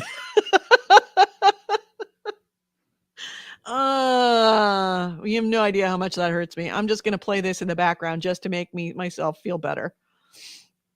Yeah, I don't think that Beyond Good and Evil 2 ever existed in a form that you could describe as a game. No. And I don't know that ever will. I think, like I said, it's a guy in a room with a desk that kind of teeters because it's, one of its legs are too short, and a laptop. No, like a Pentium 4, like tower computer, and he's just pounding away. He's got a CRT monitor. Yep. He gets up in the morning, he walks in with his thermos of coffee, not even a cup, like a go mug, like a thermos of coffee. And he just sits there and types all day and then clocks out. in a very dystopian kind of way. AC Ray says, I'm just going to leave this play because it makes me happy. I want my Panzer Dragoon Saga. When does that get released in some form? Who knows? I thought there was a new Panzer Dragoon game released like within the last 10 years. I feel like there was something released on Xbox. Maybe. Chandra also says I'd be happy with a BG&E movie or TV series. Yeah. You know I what? would too. At this point, I'd be happy with a T-shirt. I think that's more likely to happen. Than Are we going to try and do this again? Okay, no, we're 3 legs up on the table. We're going to leave the 4th leg on me. Okay, so that's safe. That's not up. Are we moving? Okay, so I think that's a fairly good list, and I want to give credit where credit is due for that prediction. The author of that predictions are, and I'm looking them up right now. It's Jared Rousseau. Really good list, really well written. that dog is trying so hard to get on the desk. She's literally 3 feet on, and she's got 1 leg on my lap, just kind of hanging and barely touching my lap. Like, I'm safe. What were those TV rules about sex? You could 2 people on a bed had to have at least 1 foot on the ground each. Oh, I don't know about that. I thought it was like the sheet will always go up to the waist of the man and the neck of the woman. Yeah. Oh, have we given up? Have we given up? We've given up. All right. No. Now we just want cuddles. You can't do cuddles when you're on the table. Oh, all right. I want to give credit due that list of predictions from Dig, really good. Like it a lot. I'm actually going to bookmark it, and we're going to review this again in June. Hell, we might even call up Jared. Say, Jared, would you like to sit in while we tear apart your predictions, because we remember that. But I remember reading it and thinking to myself, this is going to be fun to keep an eye on. So I'll be watching it. AC Ray says Beyond Good and Evil sequel should just be a space game with a news report of the bad guy company being bought out and a brief mention of a journalist being hired. Yeah. And Alice in Borderland season 2. Just keep touching your base pole and you'll have infinite battle points. I don't know what that means, but I'm intrigued by that show. Yeah, it keeps being recommended to me, and I keep not watching it. Look, I'm a sucker for any sort of death game show, and that is a death game show, so I should watch it. I have yet to watch Squid Game. I watched 1 episode of it and was like, yeah, I'm not in the mood for this. I really should. I feel like I've missed something, like a cultural moment. Yeah, you did. It's gone now. So you don't have to watch it. I don't have to watch it. Yeah, you're not on a timeline. Yeah. If season 2 ever comes out, then you can go back. Yeah, true. All right. I am going to leave. Anybody interested in watching me play Pentiment tonight? She's just sitting here with her tail wagging like I'm so funny. I'm so funny. I'm making myself part of the show. Please don't step on the heart. Please don't step on the keyboard, please. Anybody interested in watching me play Pentiment tonight? Because I'm apparently hitting actually, you know what? I'm so close to the end. I don't want to wreck it for anybody. But I'm going to probably play it tonight. Just the last couple. On later on this week, Chris and I and maybe Nick are going to be going back into I think it's the 17th. He said 16th. And we're going to be going back into Extraction. Oh, tomorrow? Is it tomorrow? Is that the 17th? That's the 16th. Or 16th. Yeah, I think it is. He's coming back tomorrow. Okay. Because he said that he was going to be back, I think he said on the 16th. I hope so. Because his package is arriving on the 17th. So, hope so. So yeah, in the next week I'll be playing some more Resident Evil. Rainbow Six Extraction, because now I tried to solo. Oh, So now I've got the things now go I got wrong. 2 operators that are stuck. We gotta go rescue them. Aw. AC Wraith said he would watch you play Pentiment, but he can't risk Act 3's first-person camera switch. When it goes into the alien, yeah, I know. Yeah, When they do the time travel, yeah. When Andres gets the symbiote suit and his paintbrush becomes like a living weapon. Yeah. All right. So, should we close this out? Yeah. All right. Yeah. Yeah. Let's let me get this off here. And This guy needs to wake up before his dinner. yeah, and I've got to do something with whatever is going on in this dog's head because she's in a mood. So let's close this out. You've been listening to GameHounds, episode 666. Maybe that's the problem. It's because this episode is cursed. 666. We recorded this on Sunday, January 15th, 2023. I'm Edie Sellers. With me has been Nick DiNicola. Ways to get a hold of us. GameHounds.net is our website. GameHounds@gmail.com is our email. We record this show live every Sunday at 2 p.m. Eastern, 2 p.m. Pacific, 5 p.m. Eastern on YouTube and on Twitch. On YouTube, we are GameHounds Vids, VIDS. On Twitch, we are the GameHounds. All one word. Please join us for anytime. We would love to have you. Thank you to everybody in the chat room.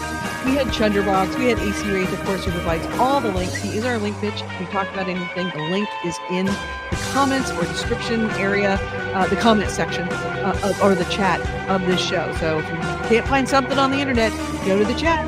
At the point where we talk about it in the show, there's the link for it because AC Wraith put it there. Thank you again to Device was here. We had Bitters in here. We had who else? A bunch of other people. Thank you so much for being here. If I missed your name, of course, Blood Reaper. Thank you for being here. We'll talk to you. If I missed you, I'm sorry. I've got a dog and she's starting to wiggle and fall off the table. We record the show as a audio podcast as well. We are on Apple, iTunes. We are on Google Play. We are on anywhere you can find a podcast. Generally speaking, you can find a podcast. Also on Siri and Alexa and Google devices. All you have to do is say play GameHounds podcast. It all should come up. If we're not there, let us know. You can send us an email at gamehounds@gmail.com. Thank you so much for listening. We will talk to you next week. Also, don't forget, we are Patreon sponsored. If it wasn't for you, there would be no us right here, right now, the way we look. So go to our Patreon page, patreon.com/thegamehounds, or /gamehounds, one of those two. Thank you so much. Also, look for our Discord chapter. Dog is starting to get weird. All right, talk to y'all later. Bye.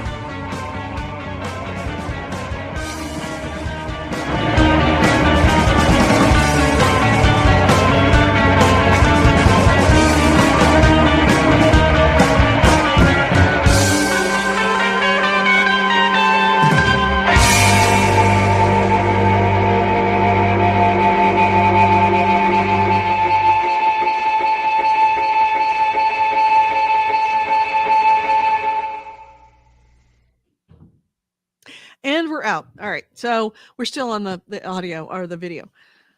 Sorry about that. Yeah, dog, she knows our closing. So she's normally asleep and then she hears that closing and then she starts to get up and start moving around. Well, she's standing on me. So now she's getting up and standing on me and like wiggling like crazy.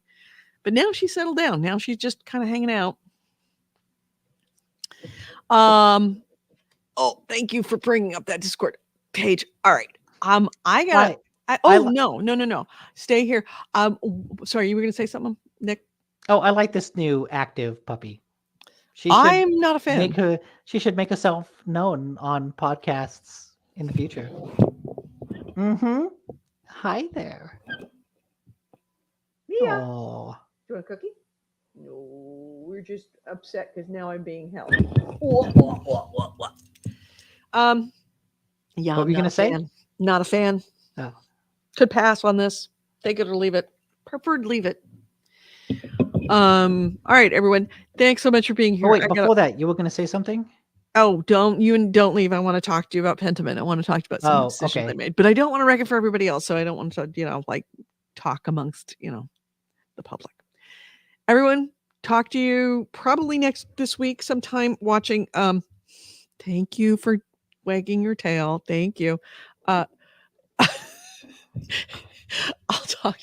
talk to you later. Bye, everyone.